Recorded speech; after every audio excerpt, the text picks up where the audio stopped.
Thank you, Mr. Chair. Te tau mai, I runga te tau mai rau, te tau mai rau tō tau mai waho te tau tū te mauri oho te mauri o rā haumi e hui e. Thank you. I've got notes here, and firstly noting that Independent Member Graham Naylor is attending remotely. He had a flight disasters yesterday. Ended up not being able to get to the right flight to get up here. We've got Councillor Foy is online. And who else have we got online? That's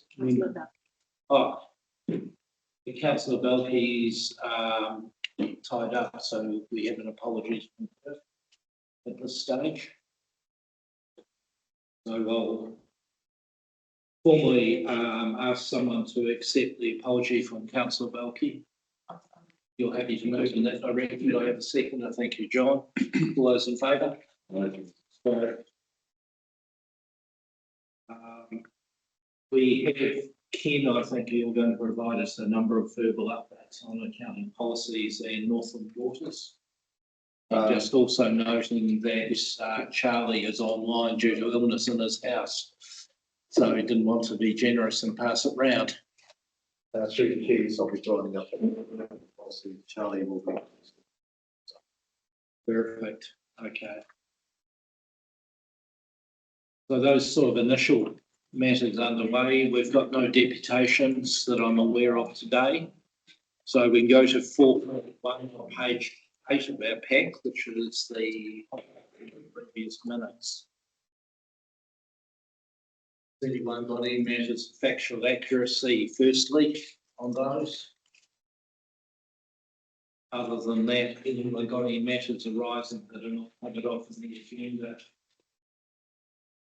If not, can I ask someone to move and we adopt those? Thank you, John. You're happy to second for that? Any discussion? If not, all those in favour? Against, any? Carried.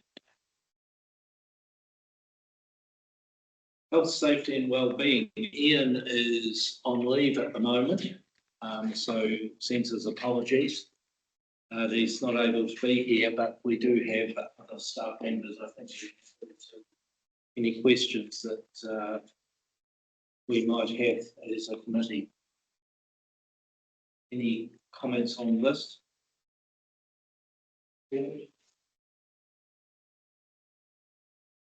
Independent Member Naylor, did you have one? Yes, I did. Thank you, Chair. I had a question. Was the figure quoted of regrettable, non-regrettable departures correct in the papers? It says 80% of them were regrettable. I just wondered whether that number is correct. And if so, what action was proposed to improve that performance? I think if I get the question, we've got a high number of departures that were not regretted, which base questions on the recruiting. Going back, have I taken your question correctly? Yes, Chair, thank you. Can't you hear me very well? It's coming through as Marissa was just doing a readjustment. Thank you. Is there anyone that's can perhaps Mr. Chair, can I just confirm, are we talking about the health, safety and wellbeing report or the chief staff? I think we'll park that question, if we may. Next one. For the next report, for the chief of staff report.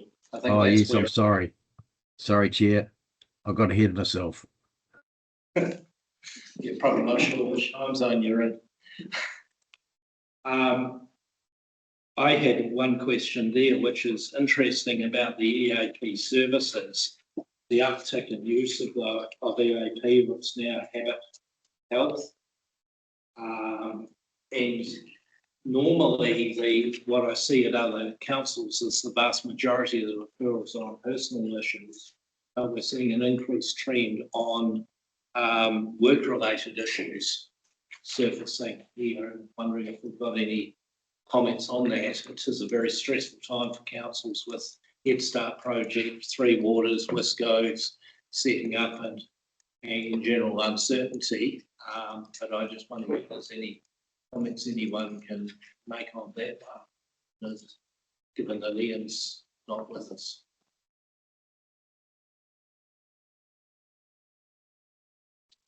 Probably unlikely. The data comes directly from EAP. It's just numbers provided. However, let's talk about overall state of wellbeing. Yeah, it's just I was seeing a pattern compared to other councils that I'm on. The majority of referrals tend to be people with, I guess, outside work issues that end up impinging on the quality of what they can do inside work. Whereas I'm seeing probably a higher percentage here relating to you. I could give you some of my thoughts anecdotally. That stress levels are quite high in the organisation at the moment. We have a lot of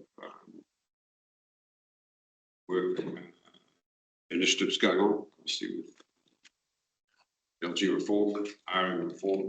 We've just completed the Waters co-pilot. That I think, and personal situations of staff and times are tough, essentially with the economy. We just had a big shock with fuel prices that really did impact people. So I think generally stress levels are high, and then for people's personal situations with cost of living, etc. We have a super busy work program that adds stress, and it may just be the straw breaking the camel's back in some respects. So what we do to combat that is various initiatives going on that Emma can probably speak to when she gets to her report. A good example is the all-staff meetings. A schedule of staff meetings we're having, so that's an opportunity to address issues with staff on a more regular basis. We're coming up soon, actually, so we have monthly, quarterly and in-person staff meetings, and monthly calls. Thanks for that clarification. I wasn't quick enough to know who was first. John. Yeah, thank you, Chair. Thanks, Guy. You answered one of my questions. The other one was, what impact is there on the delivery of services that are coming out of the stress level, which we made clear, which makes sense to me, but is there impact in terms of our delivery? There's pressure in terms of our delivery, and in terms of our levels of service. What levels of service we will maintain this.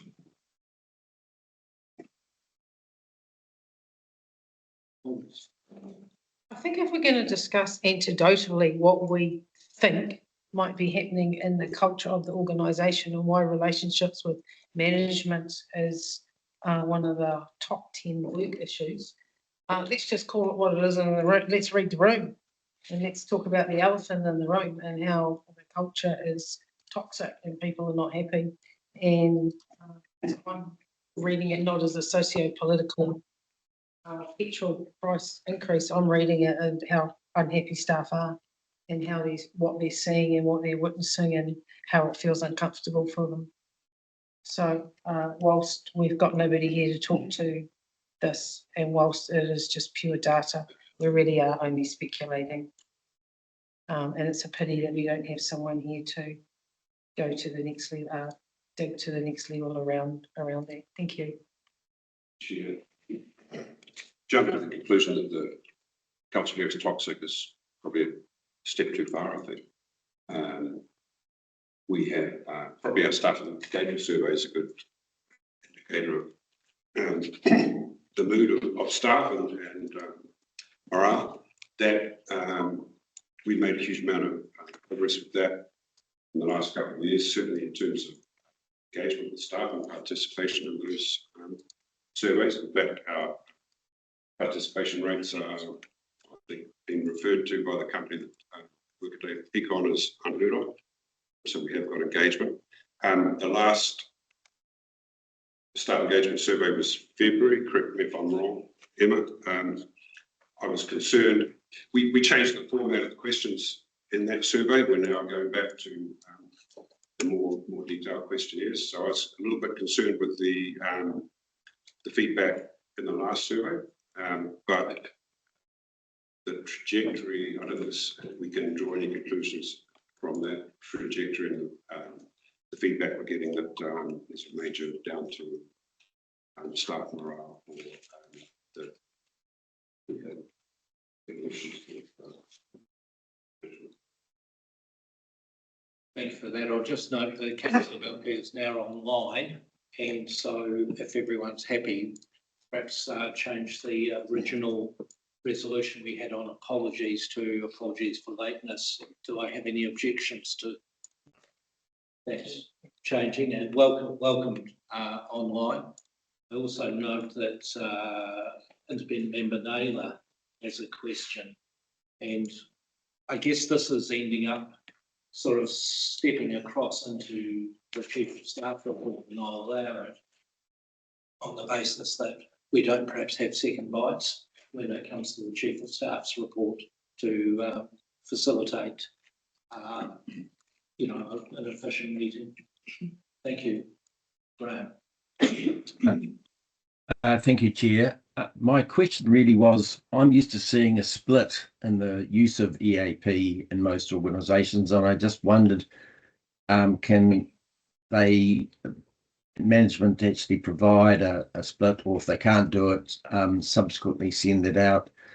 Because I've noticed traditionally it's about 30% work-related and 70% personal. But I've seen some results recently which suggest it's moving significantly more towards a greater percentage being for work-related stress. And I wondered, given the CEO's comment, what was happening in Far North.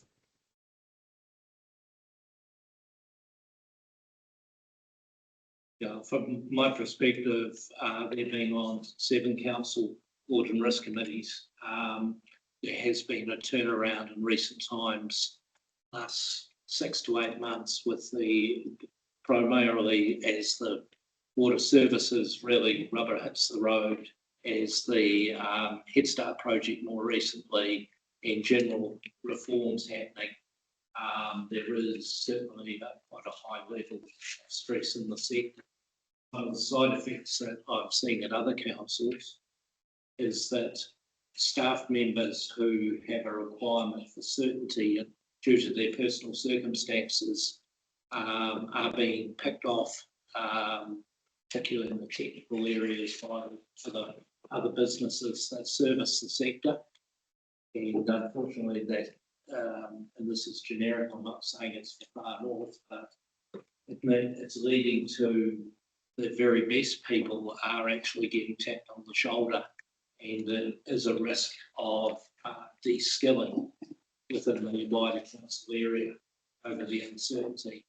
Some people are happy to be with that, but their circumstances and family pressures may mean that they opt for certainty as opposed to potentially staying in their existing roles. So just observations that I have. So maybe we can bring this as a point forward for the next report to actually have a little more of a fish and understand what the risks to this council are from the data, and any learnings we can take from the likes of exit interviews, which is under Emma's report later, and also any learnings we could get from the EAP as to what the trends are between private issues and work-related issues. Keep a roving eye on it. Sure we keep our skill sets, so maybe that could be a request. Or if everyone's happy with that concept, we have a wee bit more of a dig. Any other questions or comments on this report? There being none, we have a recommendation on page 15, I think, yes, 15. Do I have someone that's happy to move in that direction? I'll move. You'll move, John. Do I have a seconder? Thank you, independent member. Taylor. Any further discussion? All those in favour? Right. Against, any? You're a no.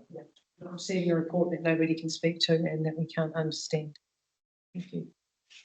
We can perhaps record that. It's recorded. Thank you. The next one, 5.2, operational, public and operational policy work programme. Take the report as read. I think focus is probably on the attachments. There are some of those that are responsibility of this particular committee, which we need to focus on as a committee. And there are others that, from a risk perspective, that we are keeping an eye on that other parts of the organisation are working on. I just check who was speaking to that. Brian. Brian, welcome. Yeah. You got any initial comments that you wish to make?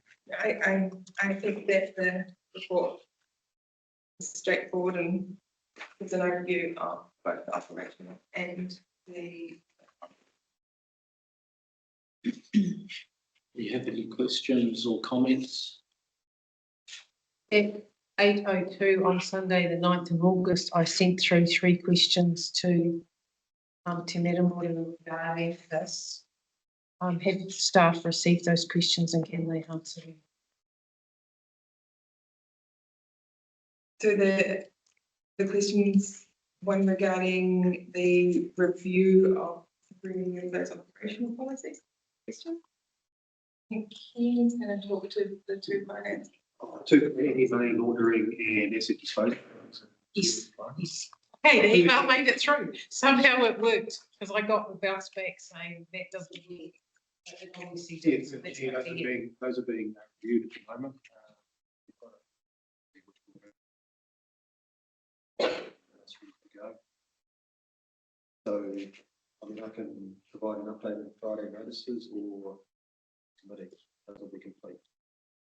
We'll get it at the next committee from point of formal feedback. However, that shouldn't stop you communicating that ahead of time. To actually say now get the review completed, because I see there's a number of them under review. And I guess the role of this committee is really the canary in the coal mine, just to keep an eye on the fact that they are progressing and they're not stalled. And some of these, I think, have been around for a fair period of time. But has anything changed, and is it a material risk, or is it just someone needs to actually find the time to get through? And this is the first time I think we've really had this report, and it's highlighting things. That's something I requested, just simply for us to be the canary, just to say, hey, bring it to people's attention that this needs to be done, and then I'd expect them to be clearing off. My experience is it's not unusual to have some that are behind, as of other councils, but it's seeing them moving through the process and understanding what the roadblocks might be and are they being addressed. I think Charlie's still got his name up. Independent member Naylor.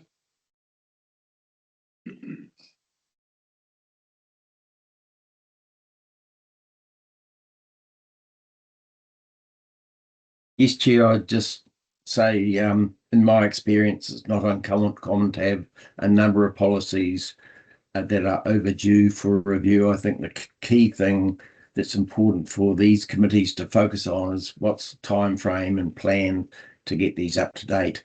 Often there's not a lot of work in getting these up to date because not a lot has changed. But I think it's important that they are kept up to date so the control environment is appropriate. With a quick observation that it might be useful where it says under review to have expected to be completed by added in, so that we then have a target, a realistic target. Don't try to work on the basis of under promise and over deliver rather than the other way around. Is to know that they're going, and if there are any roadblocks or significant items that we're getting them prioritised. So of the ones of this committee, I think the anti-money laundering policy is one of them. Ken, am I right in saying that? That's one that this committee is focused on. And fraud is going to be in the next committee, present that, but asset disposal as well. And asset disposal. So those three we can expect. Do you have a further comment? Can we please have it noted exactly what my notes say, what you said, Graham, that instead of writing under review and expected 2 years is unacceptable, and the new anti-money laundering amendment act that's come through will definitely impinge that. So it's probably been a blessing in disguise that we've held off, because that will have a whole taking it. And then the third one is the working alone policy and the health and safety. So that will be addressed to. I have a comment from the health and safety team who are unable to make this meeting today. So Ian has undertaken an extensive review of the lone working devices currently being used, particularly due to the significant costs associated with them. As part of that review, Ian currently has a team trialing WhatsApp as an alternative option.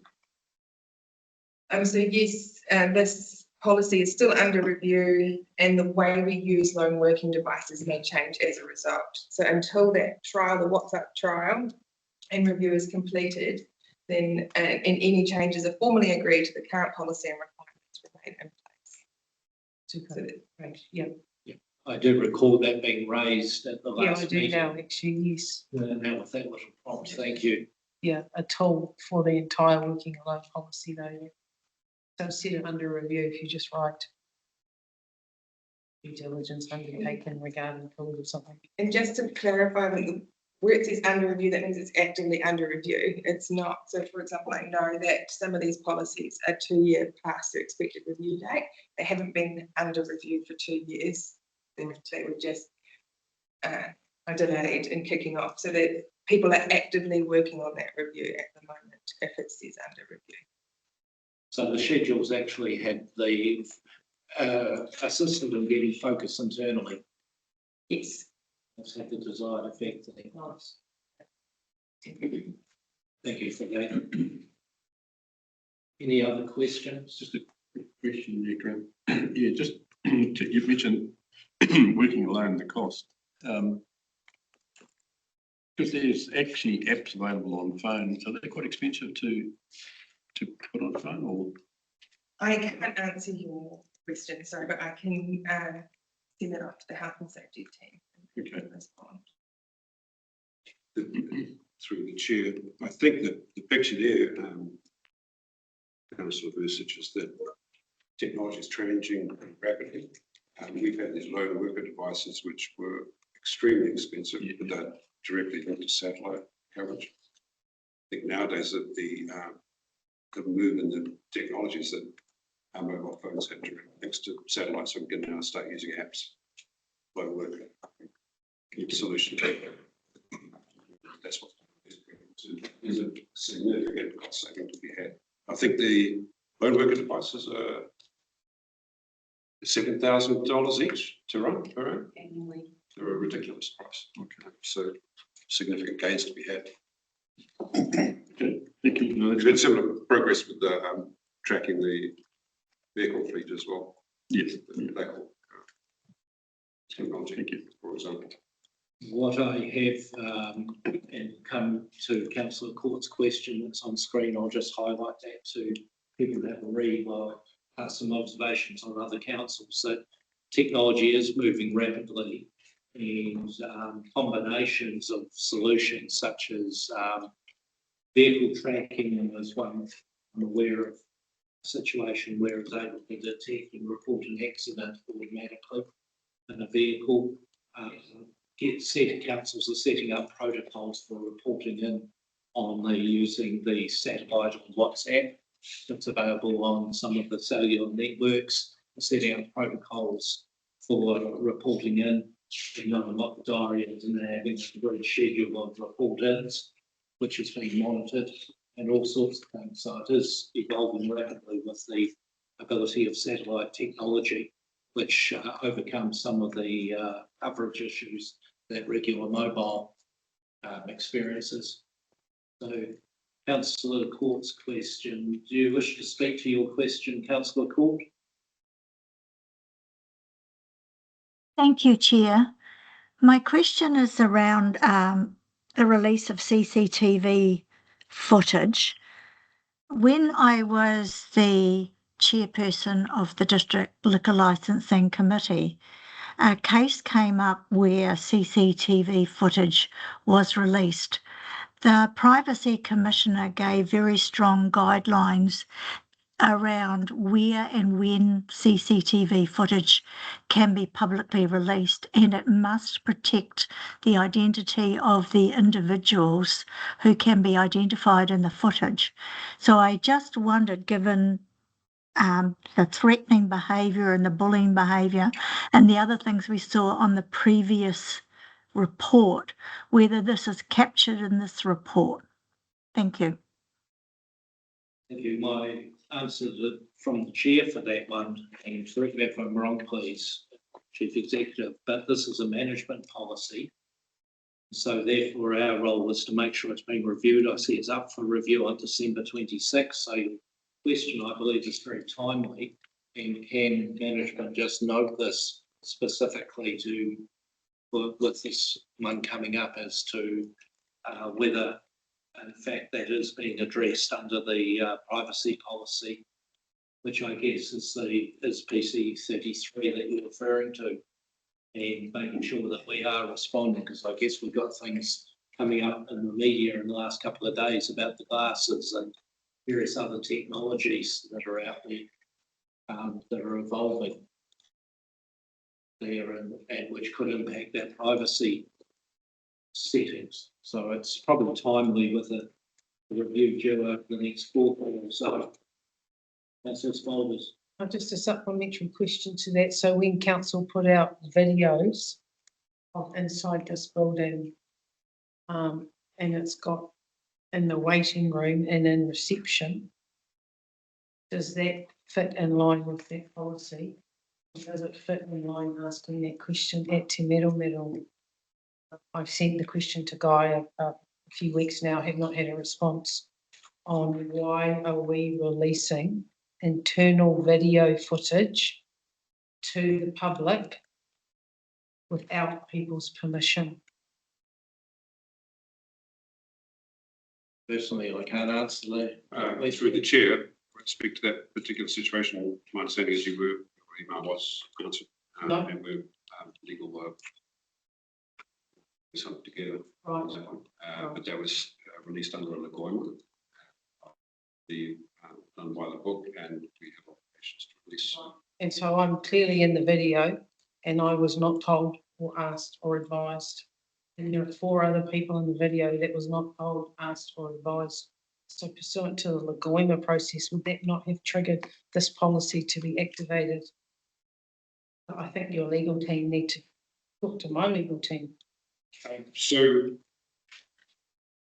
this policy should be cognizant of and acknowledge any legislation. I'm sure it does, in terms of this specific instance, in which we should be litigating it in a committee meeting, but our legal department has answers to those questions. They haven't responded yet. I'm sure it's a process. Could we perhaps just note this as another item of the intersection of policies that needs to be looked at in the forthcoming review? Is that an appropriate perhaps response, because it sort of sits in multiple buckets, and a lot of these policies do interact Thank you. and get that looked at, and we'll see that coming through presumably in that it's all been reviewed in either the beginning of December one or the first meeting next year, because we're going to have this sorted on timeline. Thank you, Chair. Any other questions on this paper? But thank you very much from the chair for bringing this in. It does highlight nicely the risk that we're not keeping ourselves up to date, and it gives us ourselves the ability to mark a card, gain assurance that we're on track. No other questions? We have a recommendation on page 21, I believe. We'll have someone that's happy to move that recommendation. John, happy to second that from the chair. Any further discussion? If not, all those in favour? Right. Against, if any? Carried. Thank you. We now move to page 35, which is the Chief of Staff report. We have Emma in the room, just bearing in mind that we had a discussion covering some of these items before, which I don't sort of want to have a second time on the same topic. We'll take the report as read, but are there any points that we particularly want to highlight, Emma? And through the chair, thank you, Morena Tato. The only thing I wanted to note is that the report looks a little bit different than what you saw previously, based on feedback on the kind of information and analysis that you wanted to see. There will be further analysis to independent members' point about regrettable and non-regrettable departures and exit interview analysis for both of those categories separately. It just takes a lot of manual work and time to get that level of analysis that we can provide for you. So more work underway to provide strengthened information for you in the next report you'll receive. I think that point that Member Naylor made, where 79 out of 100 departures were non-regrettable. It's sort of understanding what your definition is and what it covers, because that opens to me a question: did we get the right people on board in the first place? So, or is it a question that they were roles that were easy to fill, and therefore they, you know, it's not an impact on the business, the person leaving particularly, understanding the differences. I had a HR person in my former life there who sort of said that all staff bring the firm pleasure, some when they arrive and others when they leave. And it's probably identifying the ones that really we didn't quite get right there, and why was that, and what are the learnings that we can make from this? Because it costs a lot of money to employ a staff member, and then particularly if they then need to exit.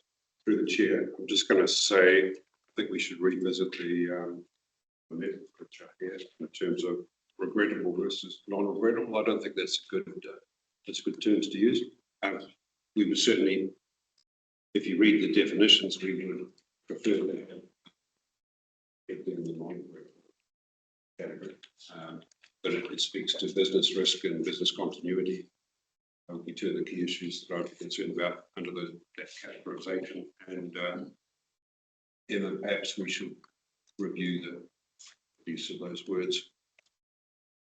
Through the chair, thank you. They're standard industry words, which is why we've used them, but I'm happy to change that so it makes sense for anyone reading the report. There might be a third category, ones that are neutral, where it's just business as usual movement, as opposed to those where we've had to perhaps either it's left a hole because it was a very hard to fill position, or alternatively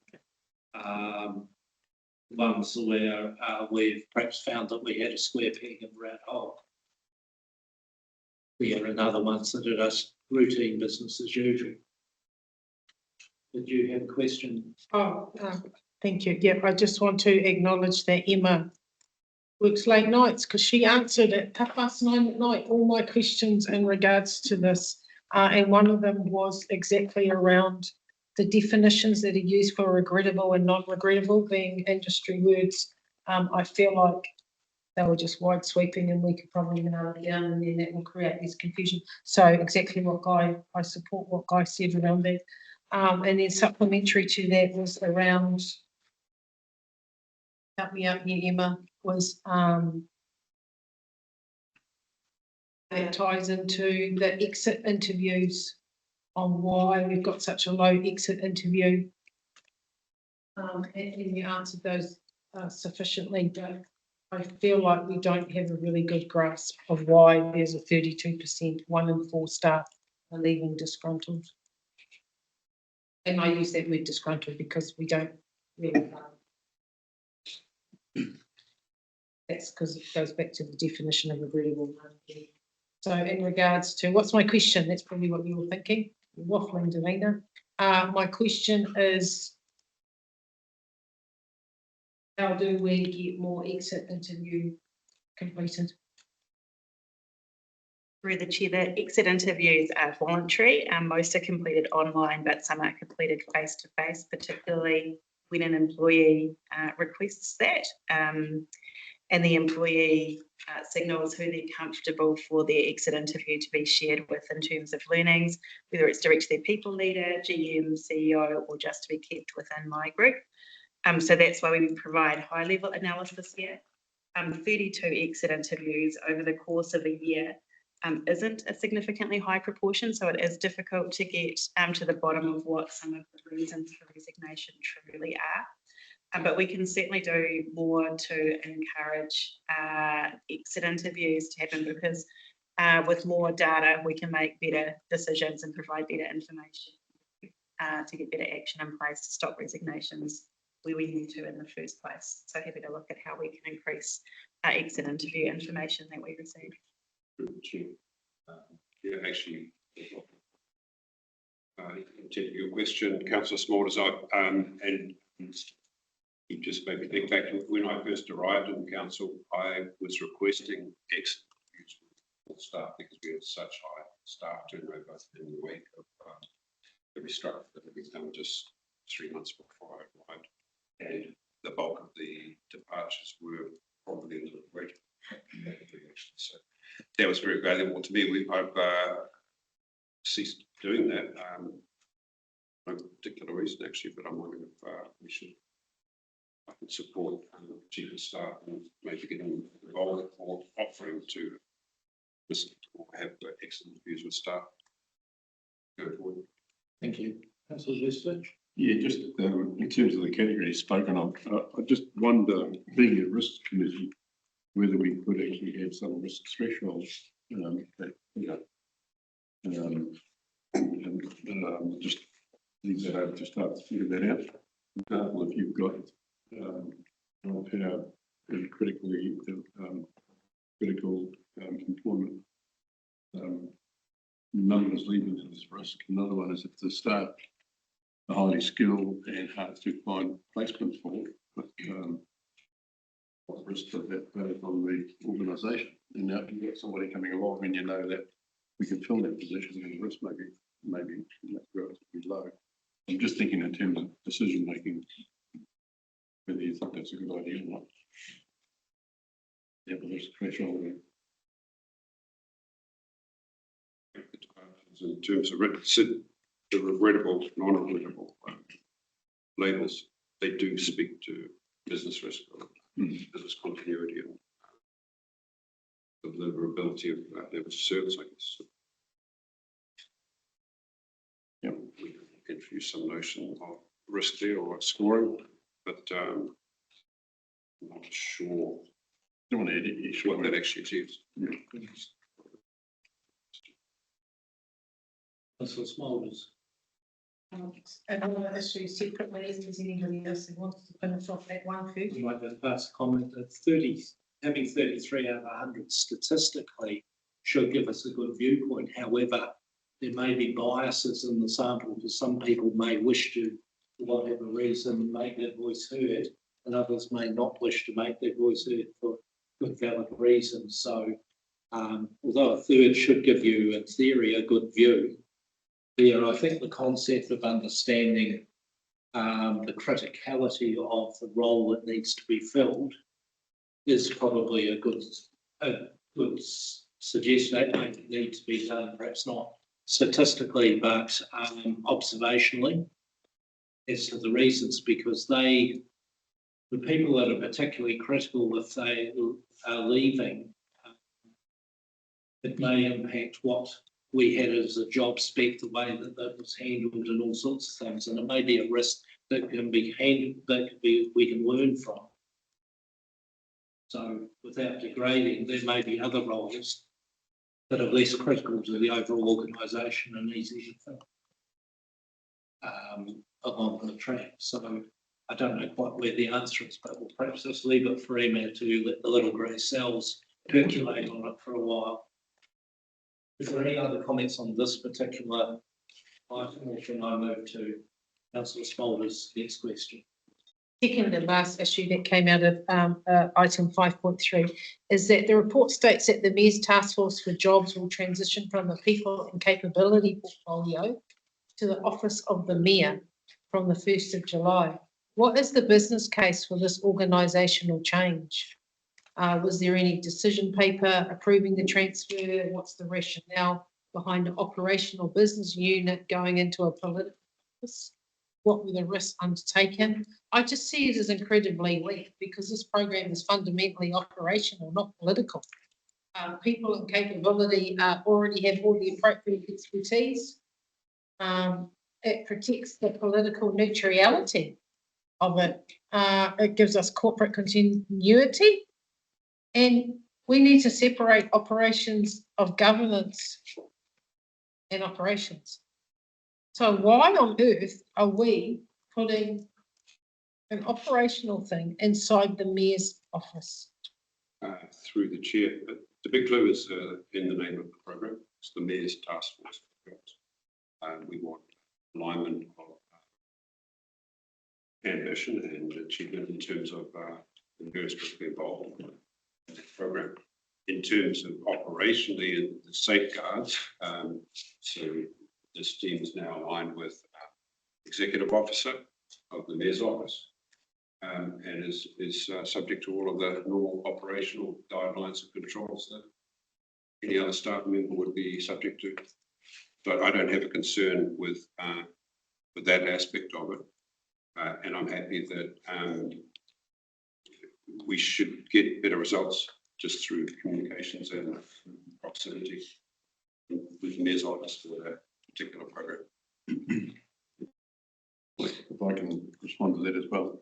The Mayor's Task Force for Jobs was actually, it is very political. It was done by, we've got the Mayor that pushed it through central government, and it's outside the normal way of the council, that way. So, for example, the act that council's got talks about well-being being removed. It wouldn't apply to this because this is more of a advocacy role that that government's picked up with the MP or whoever. Anyway, the Mayor knows better than I do, but I think it should remain with the Mayor's office for that reason. Through the chair, it is externally funded program, but obviously we still have to do it by the board. Yeah. So there's no question. So my counter argument is exactly yours. It's called the task force job. It's a job. It should be with people of capability. To put someone, a 17 to 24-year-old that's come out of a neat position into the mayor's office is not done elsewhere in New Zealand. And I do think it's political. Why is it not done elsewhere in New Zealand? Because no other mayor has that level of suite into a provincial. This is the manager of that program. He's not busy doing other things. We'll take Coming from the mayor, and then I see we've got councillor Hilda online. I'll do them in that order if we may. Thank you, Mr. Chair.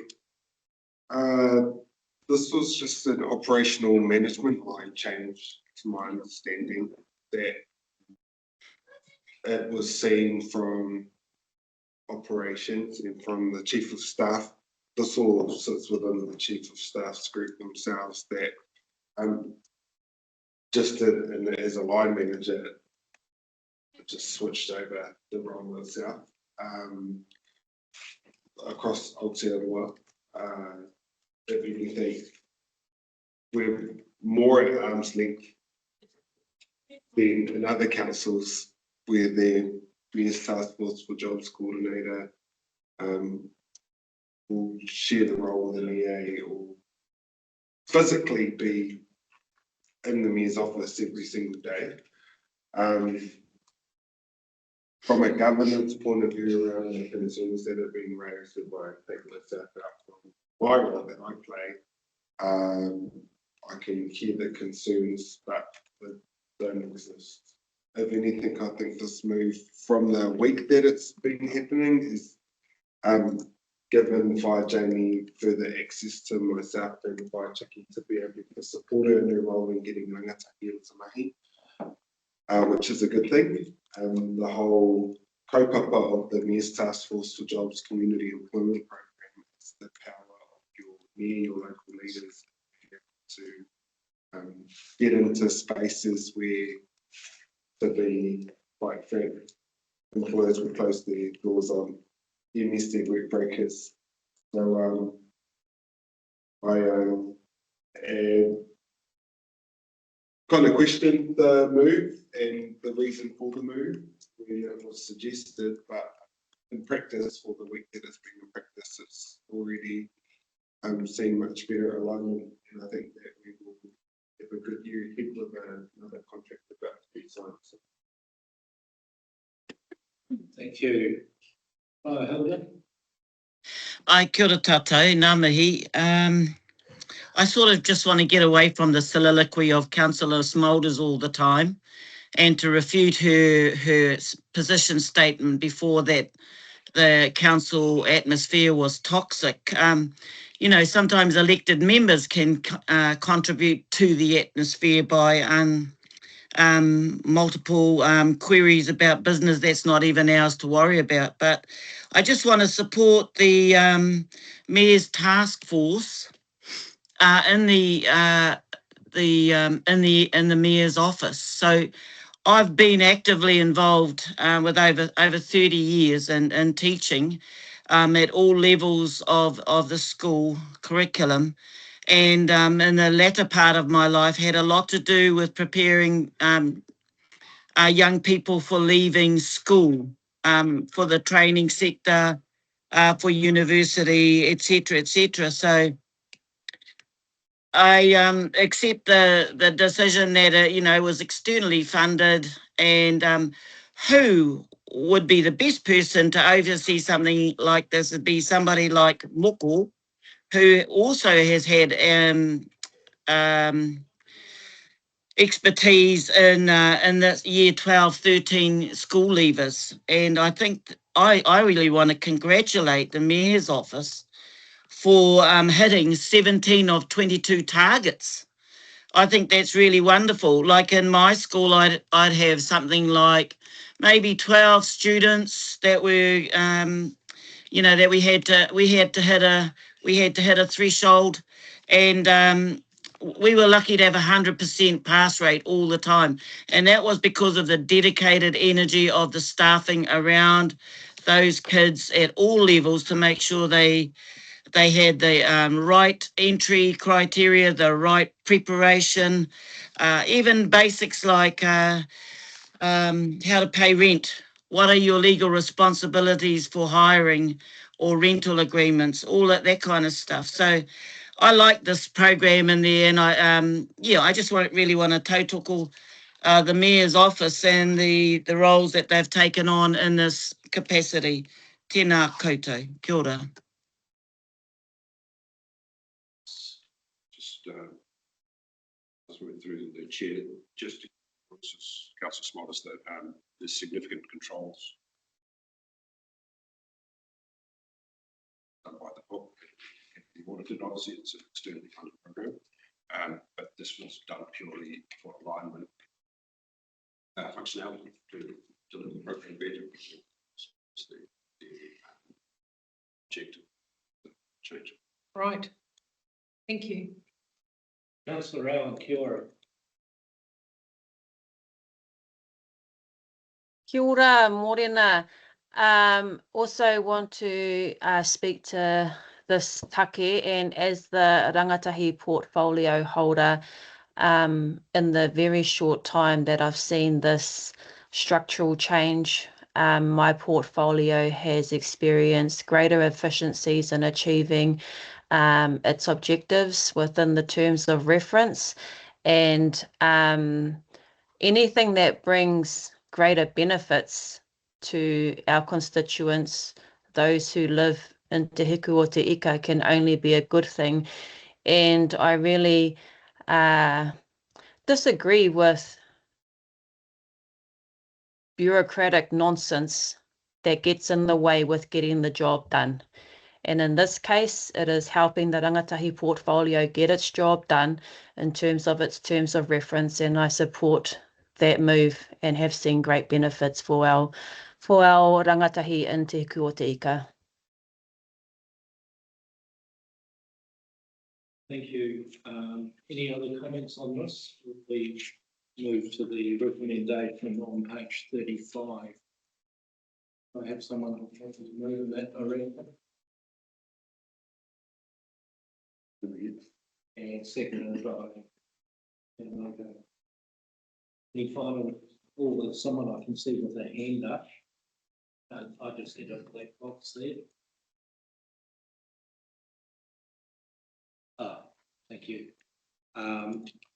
Any further discussion before I put the motion? If not, all those in favour? Against, if any?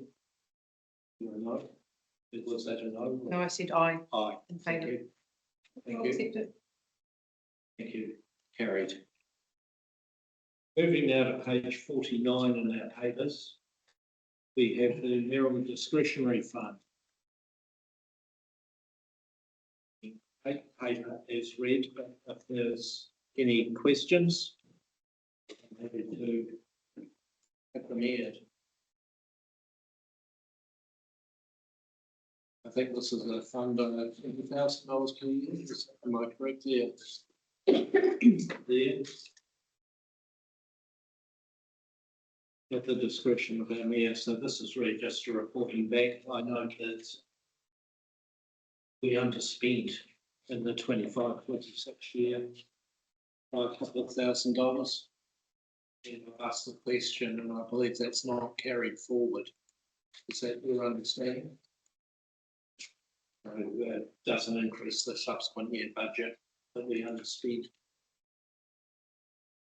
Any final questions, or do I have a mover? John? I'm happy to second or move. Hilda can move, I'll second. Any discussion? All those in favour? Against, if any? Carried. Moving on to the revenue recovery report.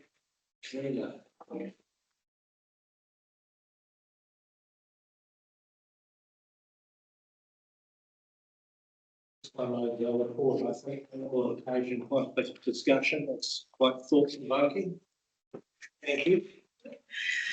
Morena koutou, I'll take that the report has been received and read. I do have a few updates in regards to the report. So as you can see by the attachments, we have changed how we present the tables now. So it makes it very clear where we are sitting as of the 30th of June this year and where we were sitting as 30th June prior year and the percentage increase from those years. So also another note is that revenue recovery have already started pre-calling ratepayers as of Monday, which was yesterday, prior to instalment 1. So we can try and get them to set up payment arrangements prior to the due date. And so then that way we can better target and help those, instead of them just burying their head in the sand, that we try and get them onto a payment arrangement that suits their payment abilities and that matches contributions to council as well. Also, the previous meeting, there was a request for the rate arrears collection process to be provided. We supplied that to Democracy Services last week, and that went out on the Friday notices. And I'm not sure that I and independent member neighbour got to see that, so it'll be really useful. okay, I can send that through to you. Sent to us, because that's pretty key for this understanding of this particular paper. Sorry to interrupt. No, that's fine. But any questions? I'm sure there'll be plenty. Do you have any questions, or do I start? I'm sure they're all the same. You go, the temperature up, it's freezing. Yes, the winter is north. I take this temperature any day. You start. Well, just on the face of it, if you add all the overdues this year and last year, we've got $6.5 million increase in overdues. I hate to think what it would have been without the work of the team. It's been chipping away at it, but there are sort of three categories here. There's general title rates and the general title water. That's gone up by 2.5 million odd of that 6.5. We've got the Maori freehold land, which has gone up between that and water by about 2 mil. And then other debtors have gone up by 2 mil. So that's basically 2.5, 2 and 2 to make you 6.5 million. Each of these buckets, I think it's got its own characteristics. General rates is probably impacted significantly by the cost of living. In fact, they all are probably cost of living pressures. Maori freehold land, we had records that were imperfect. So my concern is that there may be rebates that are entitled to be issued, and I see in the report that our chief executive under his delegated authority, where that's been proven, has given many rebates back through, which is only getting us to the position. So we've probably been over-reporting revenue, and that's reflected in some of these numbers. And then there's other debtors, and that $2 million increase may well be one particular invoicing out at 30th of June for something like NZTA or something like that. So I don't have the clarity in this to understand that, but my knowledge of the sector says that there can be some one-off big numbers there, and maybe we should ignore to some extent. But in ignoring that, we can't ignore the fact of consents processing and other services, and are we billing at the right times, or are we incurring work having developers in particular in consents areas, and that's harmful. I've got a consent, I only have to pay for it when I pick it up. Economic climate's not right, so we'll get the council to fund it along the way. So I guess I see a multitude of issues sitting in. I'm just wondering if anyone else, I have a thought about a way forward, but I won't raise that, take the conversation at this point. I see we've got independent in Benela with hand up, so he has be able to give some thoughts on other councils as well, I'm sure, as I could do. Yes, thank you, Chair. I was also somewhat alarmed at the growth in the arrears here, but just wondered whether there was not a need for a change in the way we look at this. I'm sure there's a lot of activity in terms of the chasing up of the rates arrears, but when you look at the numbers that are 2 years behind and 3 years behind. I just wonder whether we don't need to speed up the process with which we go to arranging for the sale of the property and collecting the debts that way. Secondly, with the sundry debtors, in some sectors that I'm aware of where there are issues with the collection, they request the people requesting the services to pay an estimated amount of what the invoice will be before the organisation commences doing any work. And that has had a significant impact of reducing the outstanding debt. And as your comments, that the debt has grown in terms of millions of dollars. And when you think of what that does to the debt funding costs for the council, this is very significant. So I just like to suggest that we ask for a report back from management at the next meeting about what other approaches could be taken to reduce the growth in these receivables going forward. Thank you. Councillor Rachel.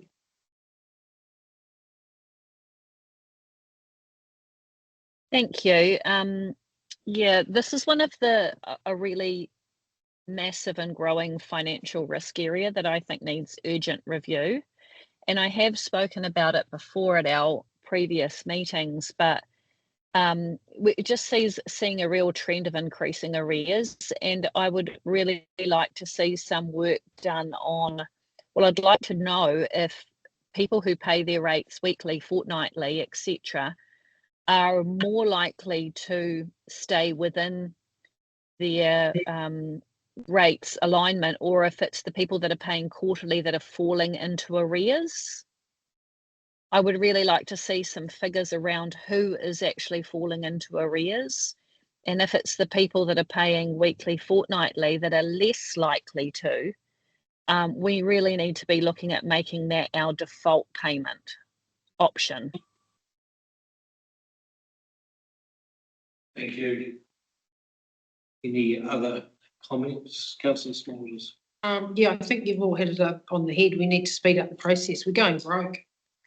So I would like to know, what is our target? Did we meet it? And what is our next target? Because we're kind of just waffling along and we don't have specific targets. This needs to be measurable. Thank you. Thank you. Hilda. Aye, kia ora. Really well-known Pākehā constituent sidled up to me the other day, and he just said, while I was at the Maita 10 shop, do you know I'm paying $90 a fortnight for rates now? So I don't think the fortnightly payments help. I think rates are just too expensive in the far north. I don't want to go on. Everyone knows the deprivation statistics. So yeah, I'm interested in looking at other options. And I have to say, I feel really sorry for, families. We quote the deceased ratepayer. And all I've heard from whānau on Māori land, oh, thank God we didn't have to pay that bill. A lot of the time they won't pick up their Māori land responsibilities because they fear the rates that are left behind. So I'm interested in a totally different model. And yeah, maybe wait for the next monthly meeting and get some ideas from other people. Kia ora. Thank you. You've touched on matters that I was going to raise very nicely in a lovely intro. I guess where the rubber hits the road is the council, by not having that almost $28 million in its coffer, is raising, we'll come to you, Councillor Stratford, we could have 28 million. The cost of us financing that is circa $1.5 million, plus we've got all the investment we're making in the fire team that they're doing. And this represents, the outstanding represents roughly 20% of annual rates now outstanding of the year's rates. But we've got, on the other hand, a community which is very challenged, and probably more so even than other parts of the country. Everyone, I think, at the moment is challenged with the increasing costs and the issues that New Zealand is inheriting from the rest of the world. From an economic point of view, we are the size of Melbourne as a country, and we can't really do anything but be impacted by what's happening off our shores. So we've an awful lot of issues, and I was, well, I'll come back with my thoughts because I see Councillor Stratford has some thoughts, and I won't preempt those, but I have a suggestion to make about how we progress this. Councillor Stratford. Thanks for the ability to speak, although I'm not on this committee, Graham.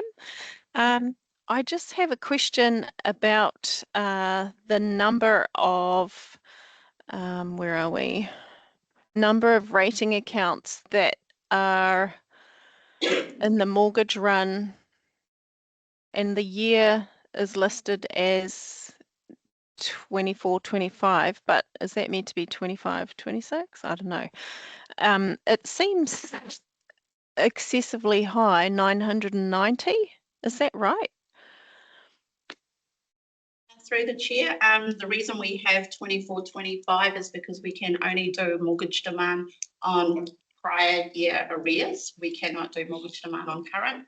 Hence why we have put 24-25, because arrears relate to that year and beyond.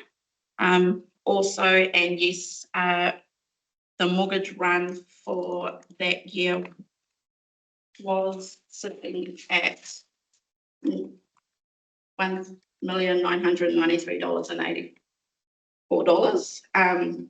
That is everyone that had a mortgage. When we issued mortgage demand, it doesn't mean that we collected that amount due to possibility of the financial institutions discharging within our 90 days notice. So the banks are able to do that prior to us issuing final demand. So attempted 990, but not all of them were successful. All of them were successful, yes, that's correct. Thank you for that. And I just want to add into the mix, if there's going to be, as our member, is it Gordon, suggested, or Graham, suggested a report coming back to us. I get contacted by people that are waiting for a remission or a postponement to happen, and I've noticed this year an increase in people like saying, oh, that it's taken months. So I think if there's a resourcing issue, governance needs to be made aware, and we need the CE to tell us if we need to, or, you know, if he needs us to allocate more funding or take funding from somewhere else, or our permission to do so. We need to know, because somebody waiting 3 months, for example, or more for a rates remission or rates postponements that should have been dealt with much sooner is having an impact on this report as well. And I think that should be also referred to in the report that Graham has suggested. Thank you. You've got some clarification. You want me to? So, if I can make three questions and observations. So at the moment we've got, and since I've been here, 4 full-timers working hammer and tongs to try to collect rates. We've got a situation where the ratepayers in the region are struggling to pay their rates. So the team cold calls them, installments, they do direct debits, 2 weekly, monthly, whatever it takes.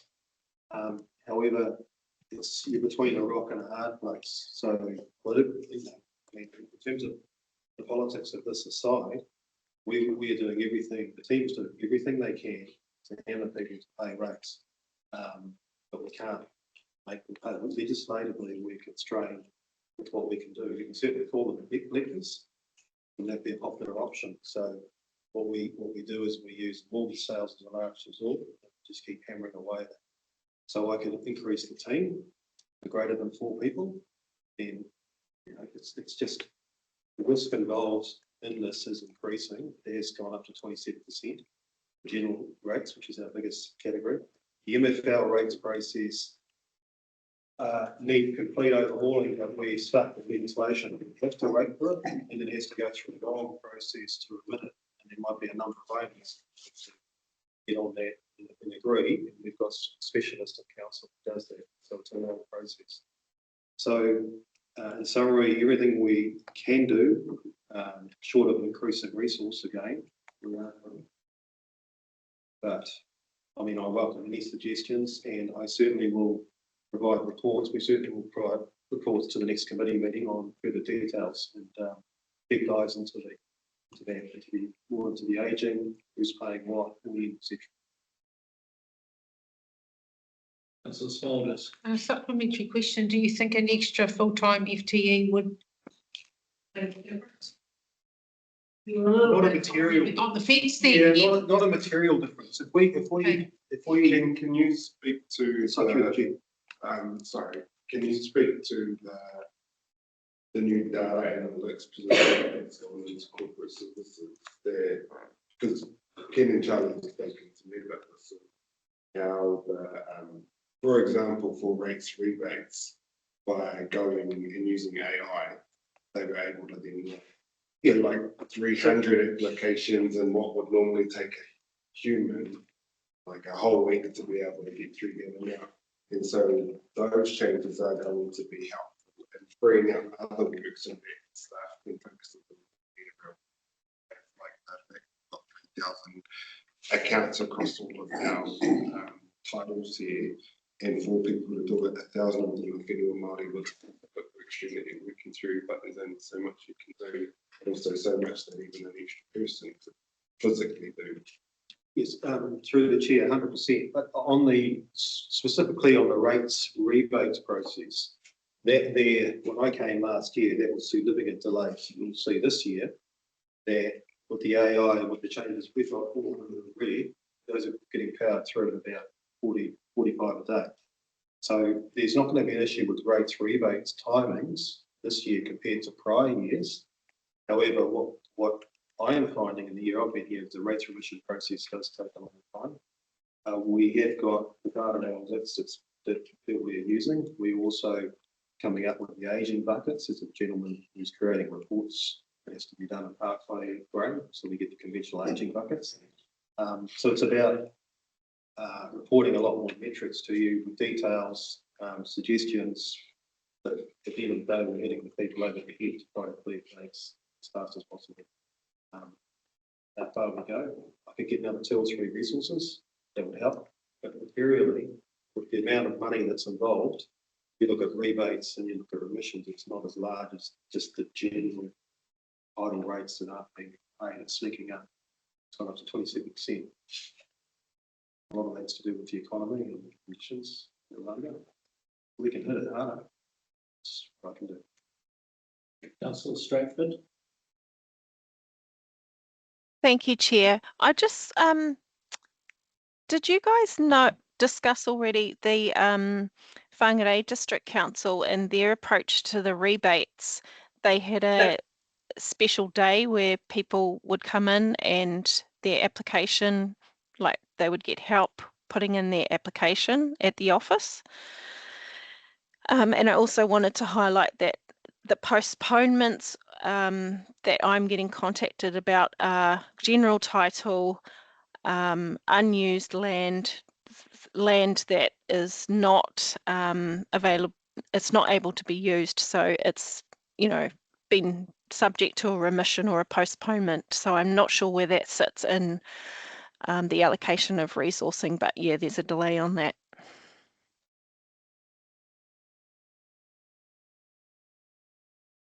Thank you, Councillor. Through the chair, those comments are noted. You had a question online. I'm not sure who it's. Oh, that was Councillor Stratford. Thank you.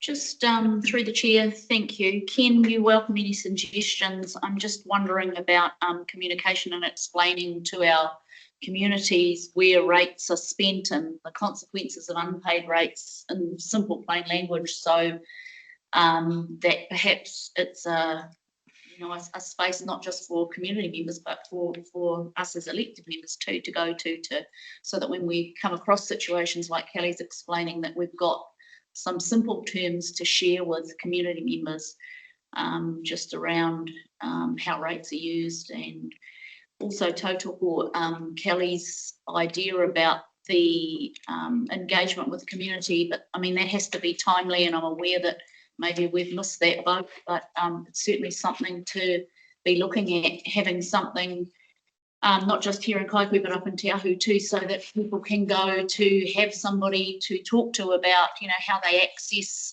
rates arrears and all the questions that people have around rates. Thank you. Thank you. A very difficult task. My thought as to a way forward would be potentially in a straw man to put up to be stabbed. Quite happy for that, but to maybe have a workshop, whether that's public or PX, to be determined specifically on this topic at the next meeting, where staff have got time to prepare with ideas, what resources and where are the constraints, and we actually workshop through potential items. This committee cannot make decisions, it can make a recommendation to council. And we have this interaction where if we chase the debt hard, we end up with social implications, and it's a very difficult place. There is no right answer, and understanding where that line is to be drawn is a political decision that needs to be raised and defined as to how far do we go. But we do have a significant issue, and the people that are paying the rates are actually funding those that are not paying it, because we have ongoing costs of Zena's team. She's got 4 or 5 people on costs, office facilities and everything. We could well be talking a number, if we increased it, resources, we could be talking $500,000. It could be 300,000, I'm not sure. But just doing some very back in the cigarette packet, there's a high cost associated with this that sits there. But clearly, Guy, you've got some thoughts on the concept of workshopping this and coming up with a proposal, straw man for the council to make the decision on. Yes, through the chair. I've asked for some progress on this front. This is really concerning, and we need to bring some more analysis and some new thinking to this problem and see if we can find something that helps. Obviously, just adding resource to the recoveries team doesn't necessarily pay dividends, and I don't want us to generate a reputation of being heavy-handed, and it's not going to serve any of us, I don't think, regular councillors. So I would be happy to run a workshop actually on this in line with the next Te Miromiro meeting actually. I'm also particularly interested to benchmark us for this in terms of what's happening in across the country. Through the chair, I'm very interested in independent members' observations on their committees, because that's something to start benchmarking us against other councils. Our area we're not alone. I could say that last week I was at a council meeting with a ratepayer base about the third of this, but a completely different socio-economic demographic. And I actually queried whether the report was right, because the overdues were $400,000 in total. So, that's 2 ends of the spectrum. So I think getting ideas from other councils, what's happening through the Finance Managers Forum that you'll be part of, Ken, Charlie will be, no doubt, and looking for ideas, and let's have a real brain session. You go out and do all the research and come up with your thoughts, but ultimately it's a policy discussion which has to be a political decision of we can make a recommendation to council And it's a difficult one. There are no winners in this. Particularly that it's a long-based value. We're going to run up against barriers constantly. It's a loser's game. So, yeah, we've got legislative constraints and being really clear what those constraints are. And I think there's three buckets to consider. There's general rates, there's Maori freehold land rates, and then there's other. And I think we should look at each of those buckets in isolation to work out the right approach for each one, because, for instance, there's different legislative constraints like Maori freehold land to general rates. And 12% are over 3 years old.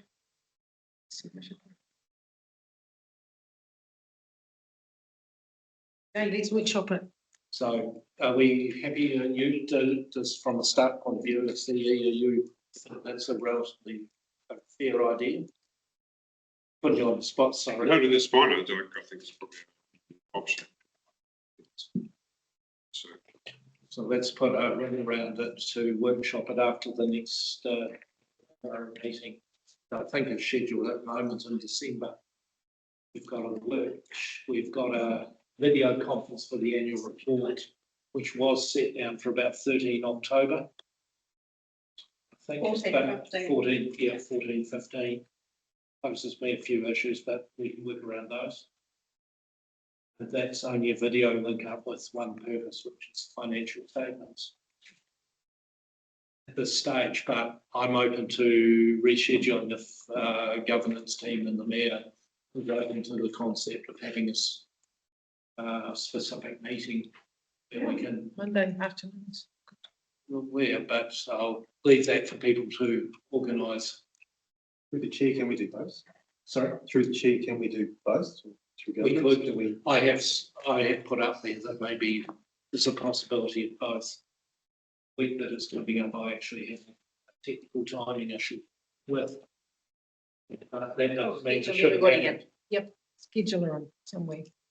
I'll leave that with the governance team to look at and work with, juggle all the calendars and everything else, and the timing needed to get a good paper together.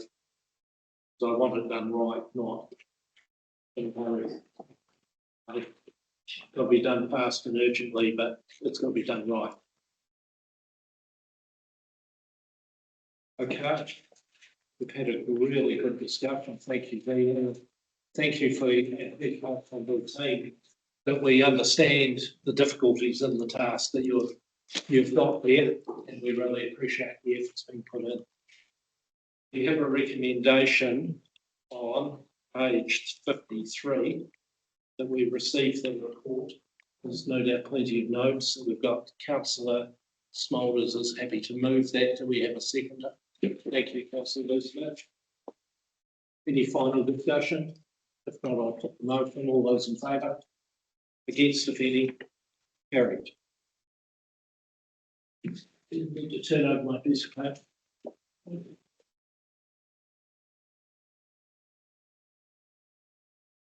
61, financial report. Again, expect that there's going to be some reasonably good discussion on this. From that, I guess the team has been modifying the financial report significantly to allow us to be able to drill down. When I first arrived, there was very little ability to drill down and understand. And I think this is the start of, you can't actually fix anything if you don't understand the issues within it. And then we're getting lots of questions coming out and lots of information which may raise concerns with members, but it's only because we are now starting to do a reporting system which is giving us appropriate transparency and drive. That's work in progress. I just want to acknowledge that it's been really useful for myself as an independent member to be able to get drill down that I couldn't see 2 to 3 years ago when I first came into the role. Yeah. So it's allowing us to have the good discussions, and there's a fair bit of history that needs to be dealt with. Through the chair, thank you. That's noted. It's probably overkill now, but the idea is to have as much detail as possible so that you can see everything. Nothing to hide, so it's totally transparent. See the cadence and the variances there, so that's the way I operate. So it's probably overkill, but this is what we're going to continue doing until we streamline it, get better and better at it. Thank you. Any questions from members? Don't make me go first, Graham. Come on, there must be I've somebody got else. this here too, but I try to sit back a bit. It's the Yeah, chair. same. Come on, people.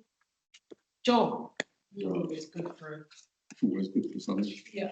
I will raise a few questions. One of them in particular is the cycle stuff mentioned, which is a great rise.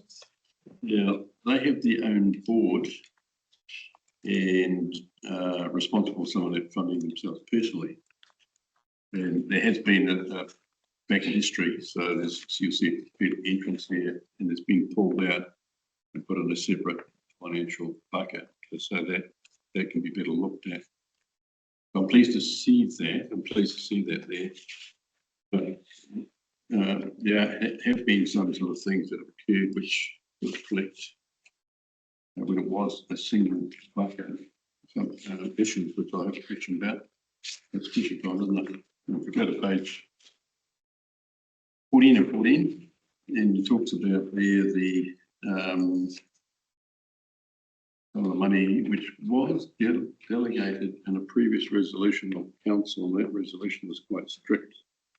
So we're referring to 2.8 million carry forward. Now, some of that money was spent on the alternative Karapa Road and Whango Road route to try and get a connection. That was, the board actually agreed to that, the Cycleway Trust, so that's fine. Some was spent on, sorry, like I said, Te Miromiro Road, I meant Whango Road 1, but then there was some spent on Te Miromiro Road Bridge. Now, I'm not sure that is actually a cycleway bridge. That is a private road, so that's my question. Is that actually a private road? Because that's where I think there's a bit of a mess up, some funding that was went to there. And then the Opua Trust, and it mentions the Wiki there Trust, looking at an alternative, which is correct. But I'm just aware that there are some resolutions of the council that need to be conditions be followed. It's on hold. There has been a meeting, so all that's been worked through. But just the question I have is then that Te Miromiro Road Bridge, what was a public road? Maybe you can't answer this now, but I'd like that tidied up so that we can get the clarity around road funding and straight road funding.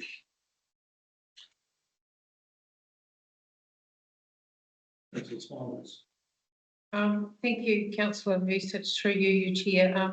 That's exactly what I was thinking, because I don't have historical knowledge around this cycle trail. We've got a $2.8 million carry forward. The report states that the project leadership is now transitioning to the Kitariki Trust. The project is currently on hold pending a decision on the detailed design. So what you pointed to there, is that around the detailed design needing to be through? Yeah, it's relatively complex. Maybe offline we can fill you in. There has been detailed design because Kitariki Trust is to do with the Vintage Rail.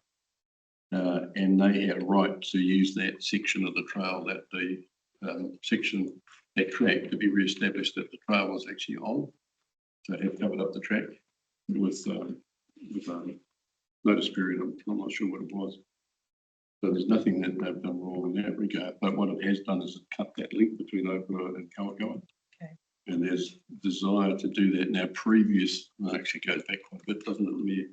Where there was some funding put aside and it went out to re-establish beside the track to get that Great Ride status, which is grades 1 and 2.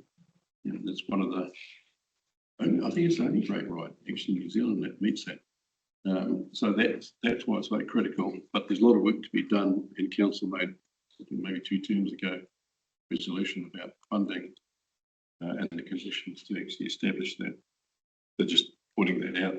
So that needs to be fulfilled, but also pointing out the fact that there has been work being looked at currently internally to look at a second alternative, if you like, one that actually Blue and Richard can come up with before. Right. Or that you've bought something else up, John. It's the So same. are the council funds or assets involved in the current design plan that's going forward, even though we've put 2.8 million? Chair McGrath, if I could just address this is a slight transcription and recording. Yep. We're not transitioning anything to the Kitariki Trust. Council maintains its assets, and Kitariki are working at a small grant to work on an alternative route, as Councillor Persich has just said. So to answer your question, Council has not transitioned. So it's the project leadership that has transitioned. No, they have a small grant. Yeah, sorry, this needs updating. Yeah, okay. But they have a small grant just to offer a detailed design, not project leadership. They're a vintage railway trust. The trail, I should say, is invested in council. Even that on the private land, council actually have ownership rights because they put the money into it. So it's seen as a council asset, but it's managed by local trust. So we require to have tenure on the trail. And I called a meeting on this in the evening of 22nd of July. And we had some very specific requests for answers. And I also asked for another meeting in 3 weeks' time, which would be next week. Next week. I thought it was today. I was going to say. I think probably issues I could talk about that aren't relevant to this committee related to that meeting. Yeah, it's off the topic, isn't it, Hillary? Yeah. I'll withdraw my question. The report doesn't. It's clear. There's more questions than answers. Yeah. It's clearly underway, so and in the near future. So it's always more questions. Yeah. I might just dive in and I guess look at the one that I see coming up. Perhaps before I start, I see Councillor Foy has a hand up. So maybe we'll just move to that and I'll save mine up. Thank you. A couple of things, and I'm not sure how we can report on it, but there's a couple of matters that have been ongoing for quite some time and we still haven't got it. First of all is the reporting per asset class. So like, for example, I know that Ken's been working really hard to get that granularity right down to per asset class, like halls, for example, or how much service centres cost, so we can actually know the true cost. I was told that we would have it for this long-term plan so we could understand the cost to make some decisions and to potentially go out for consultation. Do you have any update on that, Ken? And the other one is housing for the elderly. Do we have any update about that? Because every year that we don't address it, the extension of that, it's been 6 years now, is costing us millions of dollars every single year by pushing it out and not making a decision. Through the chair, yes, councillor, in terms of the balance sheet mapping and drill down per asset, that's in progress at the moment. Within the next probably, I would say 6 weeks. So at the moment, our asset accountant is on year end. Valuations have all been done. At the moment, it's notes on the accounts. Following that, she will be ripping more into this. It's on hold for about 6 weeks while she is here. If I can provide an update to all members within the next 6 to 8 weeks, drill down through all those assets individually. At the moment, we've done it by asset class. We've done all the total overall macro metrics down to the individual.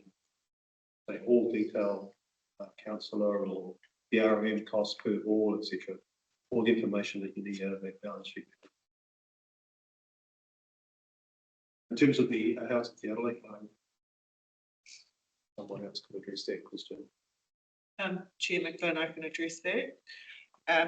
Housing for the Elderly workshop is coming up on the 20th of August, and Councillor Foy, you will recall that there is a resolution still binding that portfolio to transition to Far North Holdings.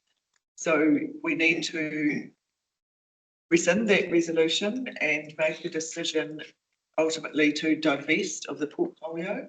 Those are a few steps that we have to take before we can take any particular action on the units. There was no renewal budget for those units in the long-term plan, only minor maintenance budget. So the buildings are put into more and more disrepair. But the main gist of that is that hopefully we can get endorsement from councillors at the workshop to bring the resolution to the October council meeting and then start to take action on the portfolio. Sounds like that one's under action. I see we've got a corporate services manager, Charlie. Welcome, and I hope your health is that of your family is on the improve. Thank you, Mr. Chair. Appreciate it. I won't show you my pile of snotty rags next to the table, so I'm happy to not share that with everyone today. Hey, I just wanted to touch on Councillor Foy's comment on the classifications and the reporting as well.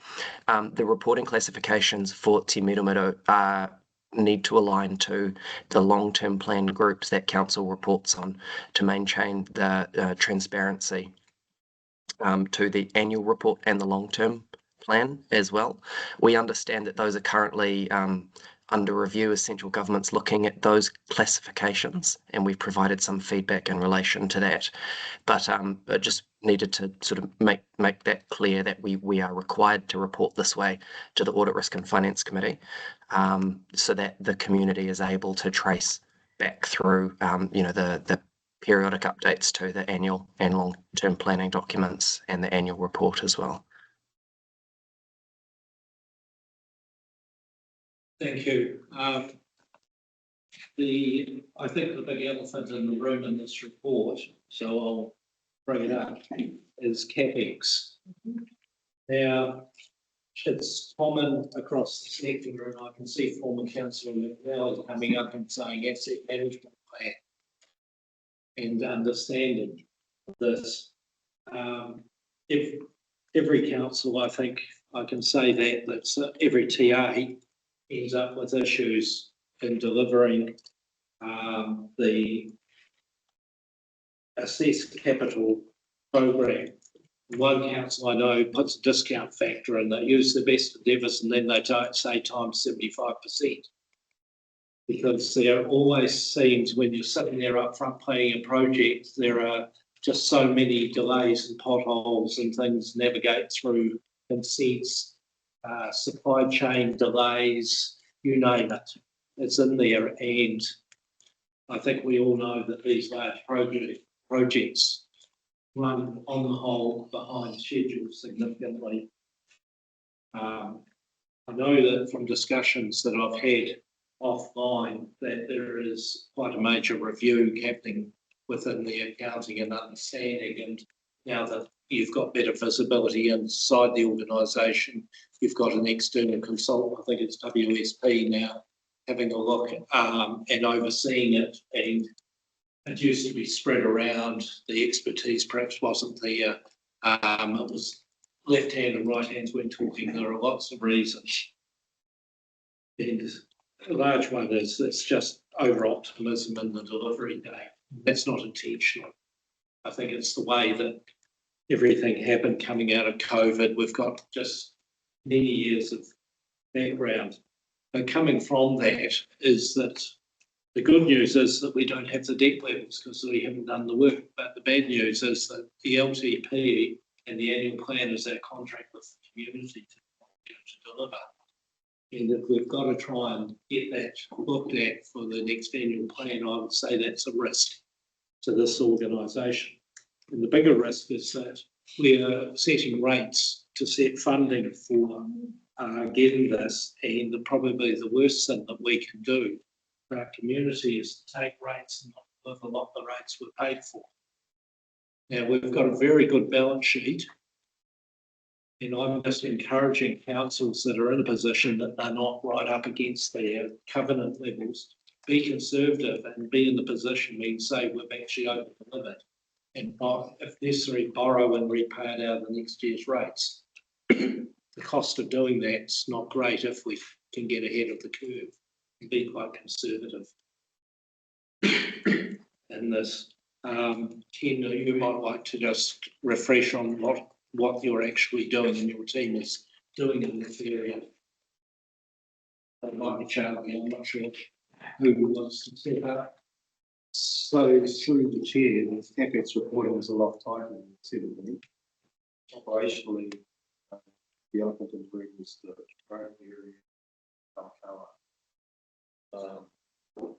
water treatment, wastewater treatment. The take there is a lot smaller than the road. The roading will be significantly carried forward, circa 42 million. Which is a year to date. In terms of analysis and reporting, and that operational delivery day. You'd like Charlie to address the operational delivery? Possibly, yes. But perhaps talk the operational delivery. I think it's important to understand that a lot of this is history and what you're doing to try and bring it back. And through the chair, we're drilling down to the individual project, and there's a program of work underway now to for the emergency works, 39 billion. Separate all of that out historically as well. We have worked extensively with TA consultant Rob Gilmore. Charlie.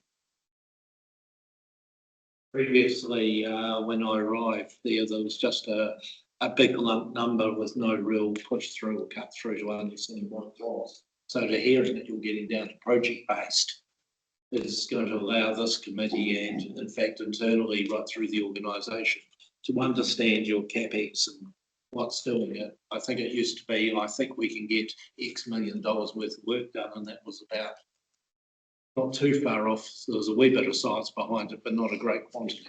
Through the chair, that's why historically we've got such large carry forwards. So that's a significant risk, which is, I understand, is now being addressed rather more by being able to drill down on the system to be able to look at project by project, which was never possible until the chart of accounts and other factors behind the scenes were addressed. Getting in terms of the reporting, operational damage charges, maybe talk to her. So are you in a position to add to any of that? Yeah, Mr. Chair. So this has been addressed at some length at the Te Koko Committee for Infrastructure.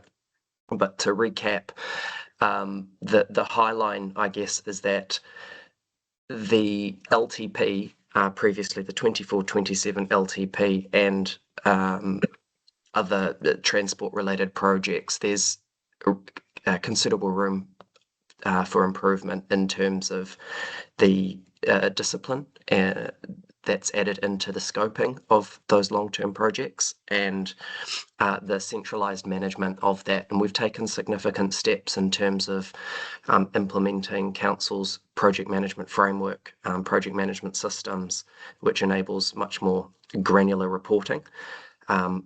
Linking that through to our financial systems and things as well enables better management of that, which we're expecting to see the discipline of that paying dividends going into the next long-term plan. It is one of the reasons, and this is not a situation which is unique to the Far North District Council, it is a national sort of challenge. I understand the average capital delivery rates across the motu are around 70%. But we recognise that there are opportunities to improve delivery and the discipline in terms of what's going into setting those projects and the granularity of reporting that's enabling better oversight and management as we go through it.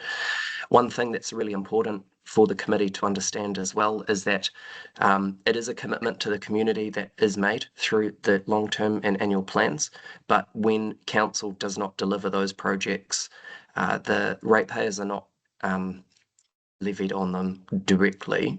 Those rates implications typically hit when a project is completed. So we just need to be clear that it is, well, it's not an excuse in terms of council's delivery in that space, and there's definitely room for improvement. It's not a direct financial implication to ratepayers until those projects are finished. Cap that on through the chair. I just think I remember when I first arrived at council, I was in complete disbelief when I first saw carrying forward numbers. I didn't think that underachieved to that extent. Since then, we've had a number of structural changes, and thank you, Charlie and Ken, for your comments. We are absolutely improving our reporting and our visibility on projects so that we can manage them better. But it's also important to note that fundamentally how we're delivering projects is changing. The two bigger elements are obviously transport, roading, and waters. This is migrating to CCO from 1 July next year. So we have, and in the waters space, what we actually proved is we can deliver big projects.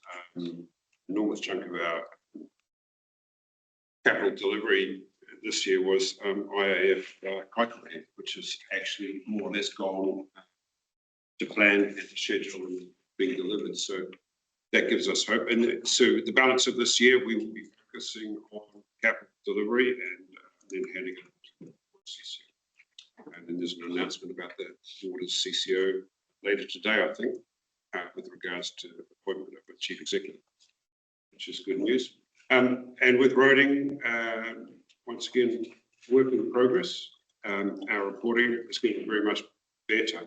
We didn't have, when the roading team came back from NTA, we didn't have visibility on individual projects. We could not tangle details of an individual project. So we now have better transparency around that, and we are setting about getting very much better at delivering projects. So I am confident we will get better, and in fact we are doing so as we speak.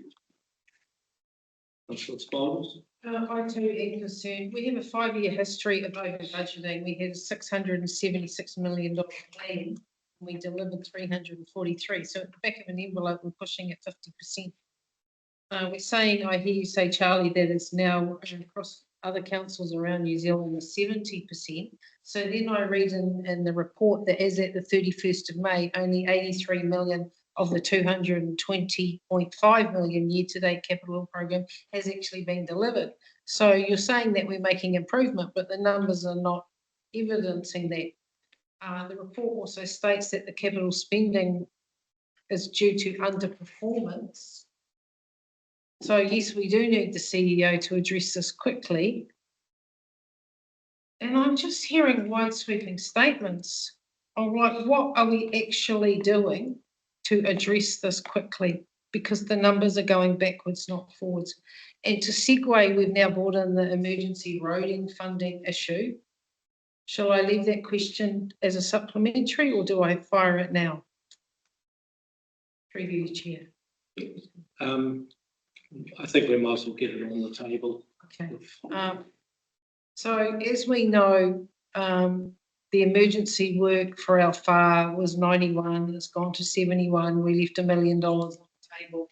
Why is at the date of this financial report is the January and February emergency work funding application not been submitted to NZTA?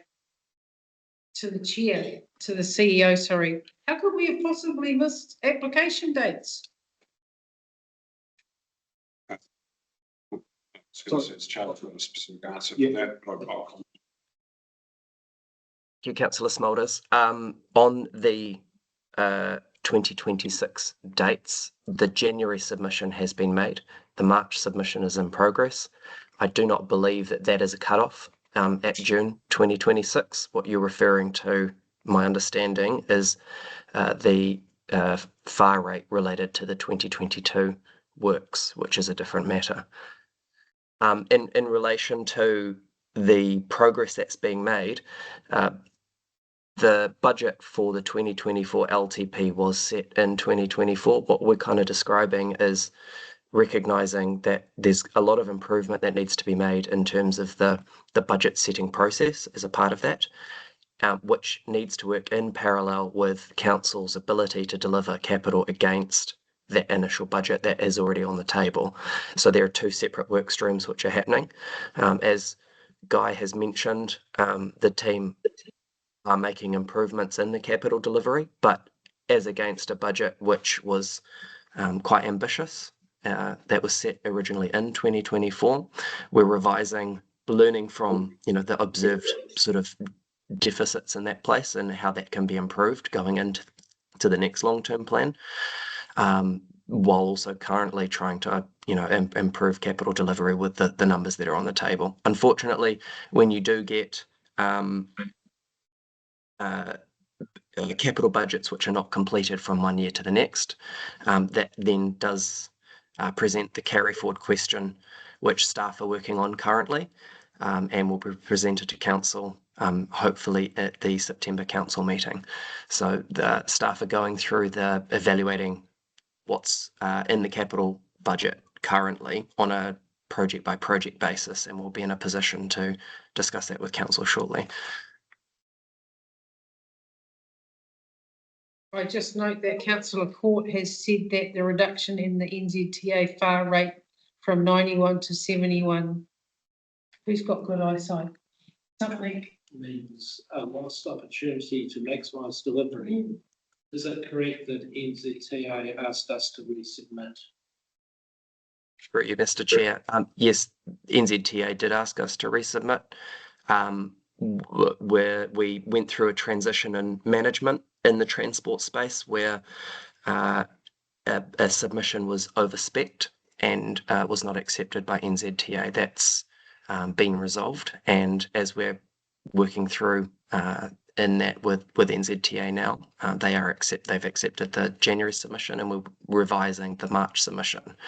That particular piece of work has been delayed slightly because of the deep dive that we're doing in the Capital Works program, knowing full well that we're looking at how we're looking at the fit for purpose solutions going into the next long-term plan as well to optimize delivery. We do expect that's going to be completed shortly, and that will be reported back through to the Te Koko committee. Yeah, we're in danger here of probably getting into other committees' business, but I think the risk aspects of this, I think, have been well led, and I think we're all aware of them. For me, it's making sure that we don't get bound too much in the past. We do what we have to sort it, but make sure for the next LTP round we have a better understanding of the risks, the delivery, and I guess commitment to our community about what CapEx we're going to be doing along the track.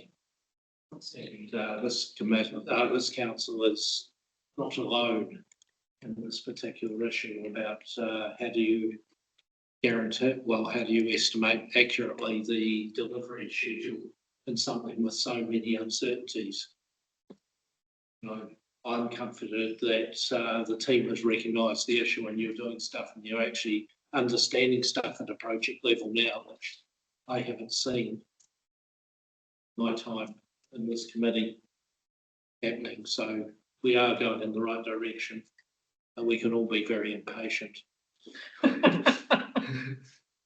We wanted it yesterday, but there's limits to there, and we've just got to recognise that this is a journey. I do acknowledge that I have a lot more confidence in the roading team given our workshop again. Chair McGlynn, around measurable. It's going to be executed, so that's great.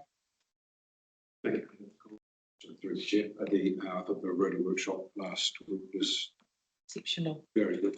And prior to that, Mary and I had a meeting with NZTA, and feedback was very positive. So we believe we're on the right track for long-term plans, and we'll take the motivation of the questions and concerns on the way. Aye, kia ora tātou anō. Look, I accept the responses that have come about the roading, but I think it's really important that we acknowledge that Anne Court is our roading person, really. And so I think good communication between roading, whomever, and Anne Court and Rachel Balke as the deputy of that committee, she shouldn't need to find out. Today's August the something, 11th, it's my son's birthday. So, you know, I think that there's a communication breakdown and it shouldn't be found out that, you know, these things are being rewritten, redrafted, you know, via this meeting. So just a suggestion, keep our roading officers in the light, really. Koina anō, kia ora. Thank you. Any other discussion, or can I have someone move the recommendation on page 61 that we receive this report? So moved, Chair. Thank you. We've got John's moved and independent member Naylor's seconded. All those in favour? Against, being carried. Whilst you're in the chair, Ken, we've got an item here which doesn't have paper, but accounting policies update. We're going to speak to. Yes, through the chair. So in terms of accounting policies, I can advise there's no this year. But we will be including a note in the annual report, because in the 1st of July 2027, we have the transition to the waters, Northern Waters. So we will be including a note on discontinued operations there, and that is PBE IFS 5. So that will be in there, and I'll be making sure that's clients and discussing that with Benny. Because we want to, we will make sure that our note and Longride's micros are all the same. With discussion with our auditors.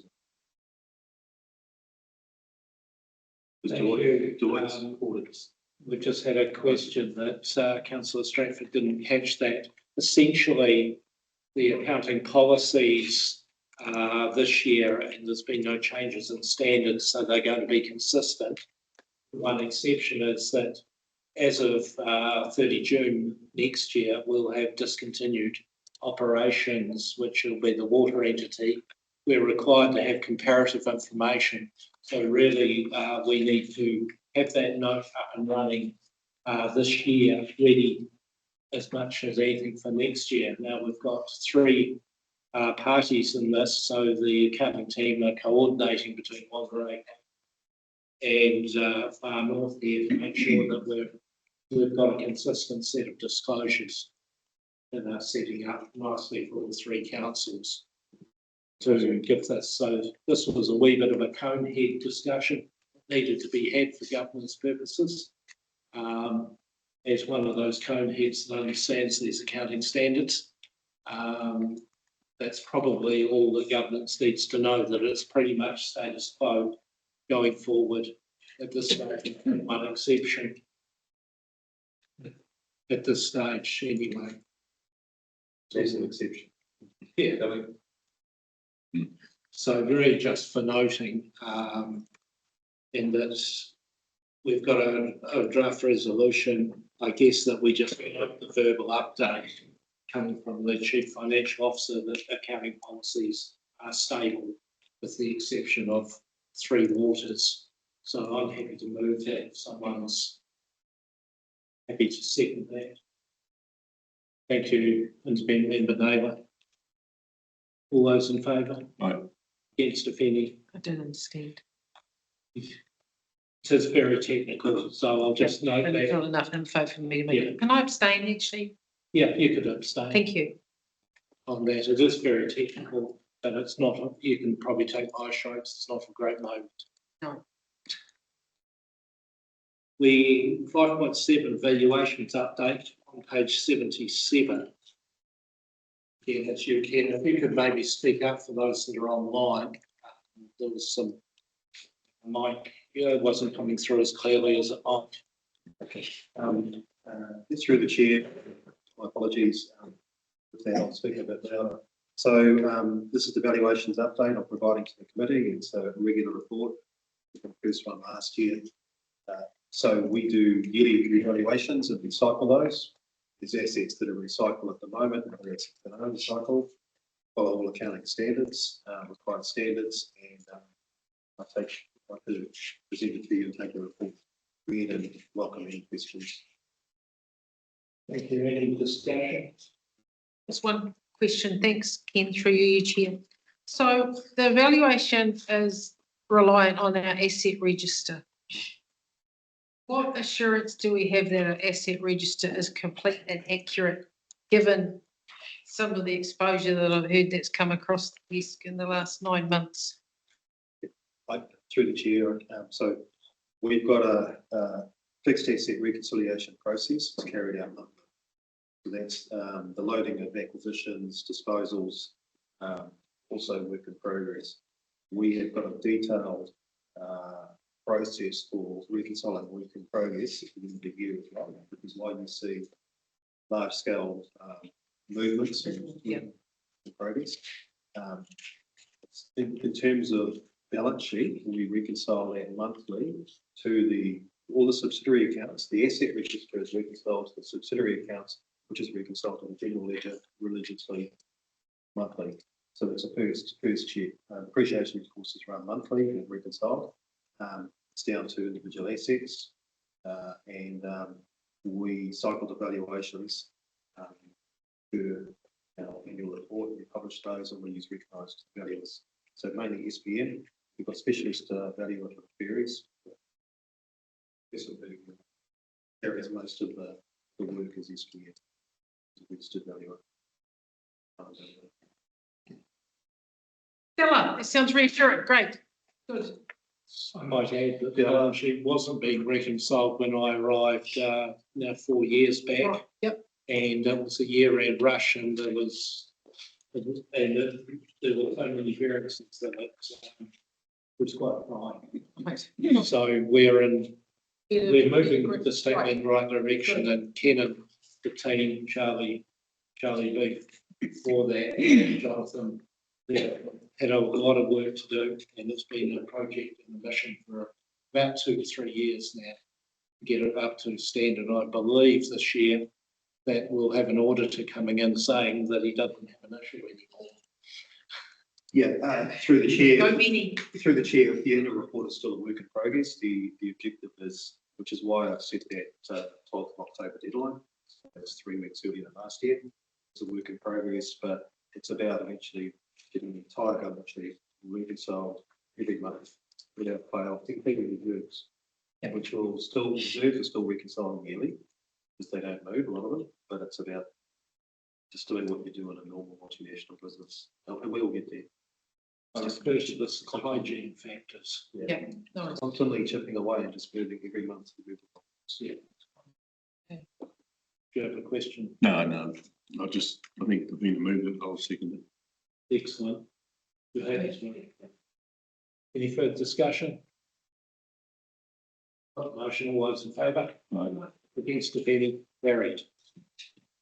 We are now moving on to year-end planning update. Ken, I think you're still in the hot seat.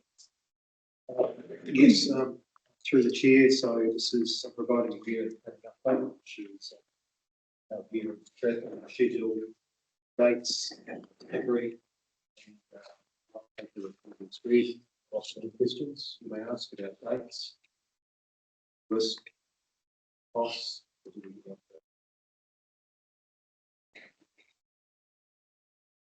Thank you. Any comment? Questions? I think that it's wonderful that it explicitly states that affordability is being used as our starting constraint. Awesome. That's all. Thank you. Yes, I think audit fees are very high, but it's not the auditor's fault. It's the fact that everyone seems to be able to put something through departments, DIA, health department, this, that, and the other, and wants this stuff, and they want it audited. So the scope of the audit is not just the financial statements. It's far wider than that because of other legislative and regulatory requirements. And I think any pushback that can be done on working out whether having it audited adds value or whether it's there is another way of achieving the same result without imposing costs across the wider council sector is a key thing.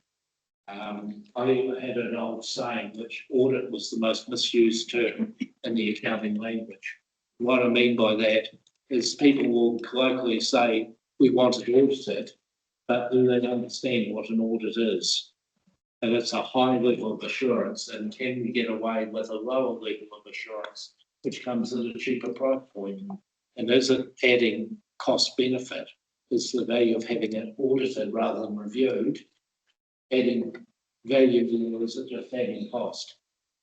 So I think that's a bigger discussion for LGNZ and generally out there, and I encourage everyone to keep that in the back of their mind and push back every time someone says we want it audited. Say, what do you really mean, and what value is it going to add, and what is the risk that we are addressing? Thank you, Chair. Through the Chair, also there's an opportunity in long-term planning for looking at that as well, specifically things like SSPs. Yeah. Voluntary versus mandatory. It's a way of cutting costs and all. And again, that's going to be another large audit bill next year. Well, because the legislation says that the long-term planning must be audited. And I do wonder whether there's another way of skinning the cat. Anyway, I'll get off my slightly political soapbox. Any other comments? Sorry, Independent Member Naylor. Thank you, Chair. I see the interim audit would have been completed or planned to be completed by now. Any update for the committee on how that went? Through the Chair, that's progressed, Graham. Their interim audit is basically 2 weeks, and then they transition. They have a week off and they transition straight into a final. So we're in the final at the moment. They're scheduled to work till the 31st of October, but as I say, I've got the internal goal of getting us done 3 weeks earlier this year. To allow tail end room for unforeseen, these issues, problems, always issues at the end of the year. The consolidation was done with Far North Holdings to the end of March. So that's solid progress there. I'm at a stage where I'm getting slightly comfortable, but we've still got a long way to go. If you think about it, it's 4 months to get a year in. So for a $230 million business, you'll have anything you've done in 6 weeks, 7 weeks. That was one of the barriers last year, wasn't it? So, Fund Holdings lining that up. Yes. So we've got a. The budget. Yes, it's a lot of that's what that's the material one. We've got some other ones. Their accounts, cycle trails. Okay, well, we've got another one called TAC. Their accounts are different to ours. In different systems, so it's just about looking within there. What's that other one called, please, Ken? TAC, TAC, TACT. Very small name to do. What's that stand for? It's something charitable trust. Yeah, it's the Te Charitable Trust. TT.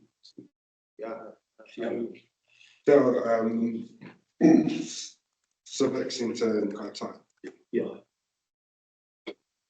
Thank you for that. Now, going back to last year, the things that really tripped us up was the consolidation, and you've done that through to one of the key issues there was that the accounting standards that Far North Holdings has to apply are different to the accounting standards the council has to apply, and there's different treatment on grants and subsidies area, so that was tripping us up there. The other one was that we had balance sheet accounts which had not been reconciled, and there were matters sitting in there that dated back, some of them were dating back about 20 years that have never been resolved. And we made full provision last year to write those off in the hope that we might be able to find them, but you are still working your way through. You've made some progress, but I think my suggestion was that we just bite the bullet. There's been that much effort put in, and it's that old that we might as well we've made provision already, that we might as well just bite the bullet and move forward on those if we haven't got a result this time round. Through the chair, the majority of that $1 million difference is like 2010. And the large quantum that came over from the price financial system 2005 to 2007. Yeah, so a lot of it from a change in accounting systems dating back now 16 years. Yeah. So yeah, let's not waste time on it. Yeah. We made provision for it last year, so let's just bite the bullet would be my pragmatic advice to the committee. Yeah, I'll take advice from Charlie as to put together a paper to recommend that expensing or write-off. It's not going to put our accounts. We've already written it off. Yeah. Yeah, we made provision last year, so I won't affect this year's reported results effectively. Let's just move on. 16 years is long enough. And those were really the two key things, I think, coming out of last year's audit that caused hiccups. Yeah, the biggest issue with through the chair, the biggest issue with the delay was the SSPs, roading orders, particularly roading. Yeah, it went up to the level down to get a change in structure of roading. So we were getting old staff to help us reconstruct SSP statistics. Now, again, this is a fairly technical sort of area, so people's eyes will probably glaze over. So do I have a mover so we can move on? No, Question. Naila's question was around, given that the draft has been finished and now transitioning into the final, was there anything that we need to know about? Was that your question? Question, Greg, Naila? That's how I understood it. Well, I was asking it in a different way, but essentially, yes. Through the chair, no. It's the interim audit's completed. No issues of note as yet. As I say, it's a 2-week audit. The majority of it's a final audit, which is 3.5 months. With me taking it back an extra 2 weeks to 3 months. Thank you. We should also note the voluminous engagement letter. It needs to be voluminous because of various professional standards and OAG standards and things. I can report that it's quite normal. I didn't see anything in there that I wouldn't expect to see. Just as a fellow co-head, I sort of completely know. Yeah, but I didn't see anything of concern, and I don't think, Graham, you're another chartered accountant, fellow chartered accountant. Yes, it was typical boilerplate. Excellent. We'll get the welding machines out. We have a recommendation on page 80 that we received this year in planning update. Do I have someone happy to move in that direction, John? I'm happy to second. Thank you, Graham. No final discussions? If not, all those in favour? Against, any? Carried. Ken, you're still in the hot seat. Yes. Long-term plan update. So through the chair, just update of the long-term plan. So it's the process. A paper is provided here for you to read, and I'd like to take this as read. If you have any questions? Nothing of significance as yet, but this is a great opportunity to think about the organisation and what you do. We should have a lot of positive engagement in the community with this. We've got a number of streams that are already set up, and the amount of work is being done. A lot of streams we actually audit into as well. That last word you used was music to my ears.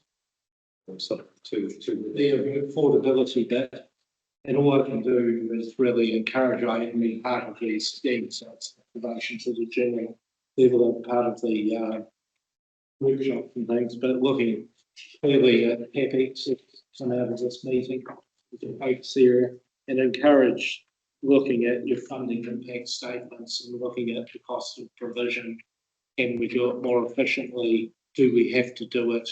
Can we change the way that we do it? Because analysis of each of those impact statements will give you the questions for consultation with the community to really find out if there are some options out there about what they're prepared to pay for, will they accept lower levels of service in exchange for a lower cost of providing the service. Really examining that, and those funding impact statements are really useful as a basis for looking into those areas. And there's certainly something I'm involved in other councils, looking down at that granular level and doing a workshop diving into each one, understanding what do we have to deliver, what do we wish to deliver, difference between what we actually wish to, and what's the sources of funding, and can we do it in a different way to address the affordability question. So through the chair, your workshops will rank up as well. It's 3 months. There is a dedicated agenda for this space.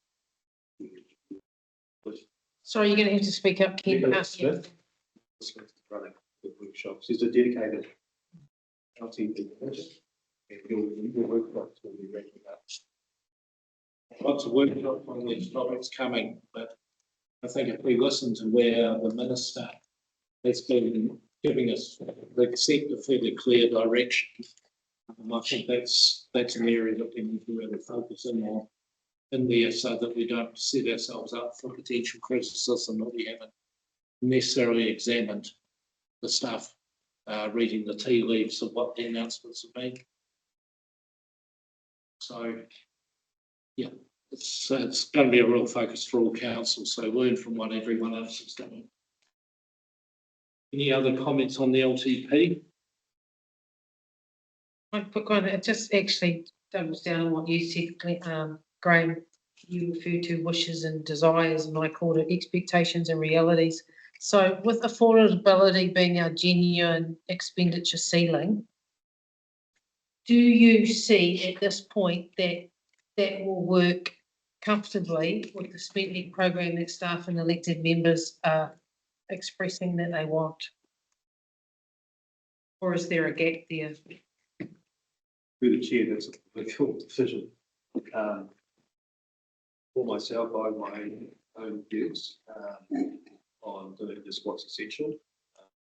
The organisation with essential services and essential infrastructure. But I'm guided by you. That's a political decision. That's for elected members to decide what your priorities are. Plus directions. Certainly, there is someone on the call, Nicola, she may wish to comment. Charlie. However, no, I don't see a gap. It requires consistent work and workshops to close that gap in the next 5 months. I see Charlie's been in face, so yes, he has put his hand up now. So please enlighten us to your thoughts and where the process is at. Thank you, Mr. Chair. So in relation to the way we're planning on putting a framework around affordability to assist elected member decision making, the LTP is the elected members document. Staff give effect to the elected members' outcomes, and the process of the workshops that we're doing is to help, I guess, refine that from what can be quite a broad scope at the start of that process down to, the actual tangible deliverables that elected members are wishing to land on, with the appropriate public consultation along the way to guide that decision making. There are 2 sides to it that we're looking at in terms of affordability. One is on page 104 of the agenda. We've got the costs and non-rates revenue levers to describe them, where the net between of costs that council has that needs to be paid for by rates revenue that's not otherwise paid for by non-rates revenue is one side. So there's a lot of sort of consideration, multiple layers that need to go into that, and part of that is what council's expectations are around the cost side and who pays for it. And then the second part of that equation is council's policy setting process.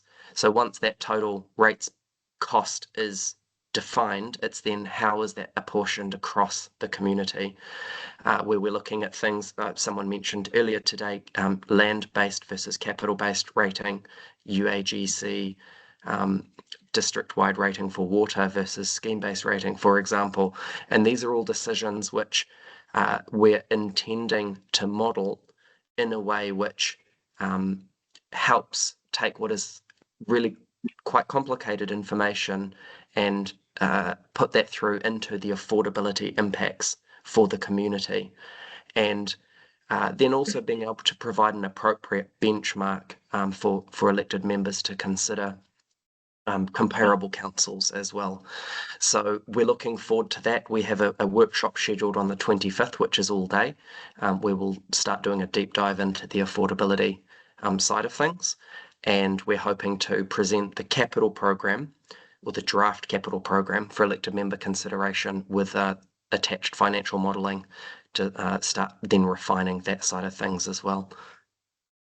Hope that sort of clears up a little bit, but happy to take any further questions. Yeah, Charlie there, thanks.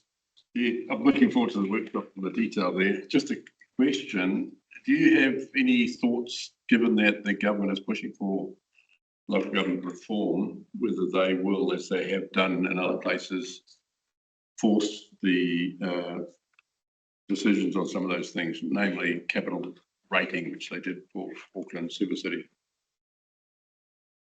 Through the chair, thank you, Councillor Vusic. I'm not aware of central government making any decisions in that space. However, it has been raised that we may wish to lift our gaze at a regional level in terms of opportunities for alignment on policies, with a view to the upcoming reform process that may be coming as well. Well, the long-term plan we're looking at covers that period well and truly. Thank you. Thank you. Any other questions? Oh, thank you, Councillor Allen. Kia ora. Yes, I too am looking forward to the workshop, and I just have a couple of questions coming into that. Will we be given any learnings around cost creep and how that impacts on our rates, and what we have learnt from different situations we've found ourselves in and how they will not be repeated? And secondly, I've raised this a couple of times, how we can better work with communities who want to be part of the solution, and reduce as many barriers as we're legally able to enable that. Thank you, Councillor Allen. So we definitely will be baselining any of the information in the long-term plan against Council's current the annual plan for this year. That will be the starting point. So any cost changes in relation to that will be presented as a part of the financial modelling. In relation to working with communities, absolutely, it's always, I guess, Council's appetite to work with the communities as much as possible. It just comes down to the resourcing and how granular we can do that. Strategic direction in that space from the Chief Executive around procurement and working with communities. There's opportunities with some of the systems and things that we have to get more granular in that area. But again, we just need to make sure that that's part of a focus area moving forward. Thank you. Just going back to what are the risks in the LTP, the really big ticket ones. is that our processors have not identified all the right items to give real information out to the people as accurate as we can. And the second big one is probably that we failed to consult on the right questions with the community and get their input and guidance. Are probably the two really big. Do we get the right information in there? And are we asking the right questions for input from the community? Probably the two really big macro risks in my view. That you'll no doubt address on the way through. Thank you. Any other comments, or can we move to the recommendation, which is on page 102? Someone happy to move in that direction? Yeah, I'm happy to move. Thank you, John. Thank you. All those in favour? Right. Against, if anything, carried. We now move to the resolution on page unnumbered, item 6 in the agenda, which is the resolution to exclude the public. That has been covered as confirmation previous public excluded minutes, infrastructure compliance, procurement activities, risk management update, insurance renewals update, and contingent liabilities, litigation and movement claims. The reasons are set out in the papers for having public exclusion in these areas. Happy to move in that direction. Thank you, Mayor. Thank you, John.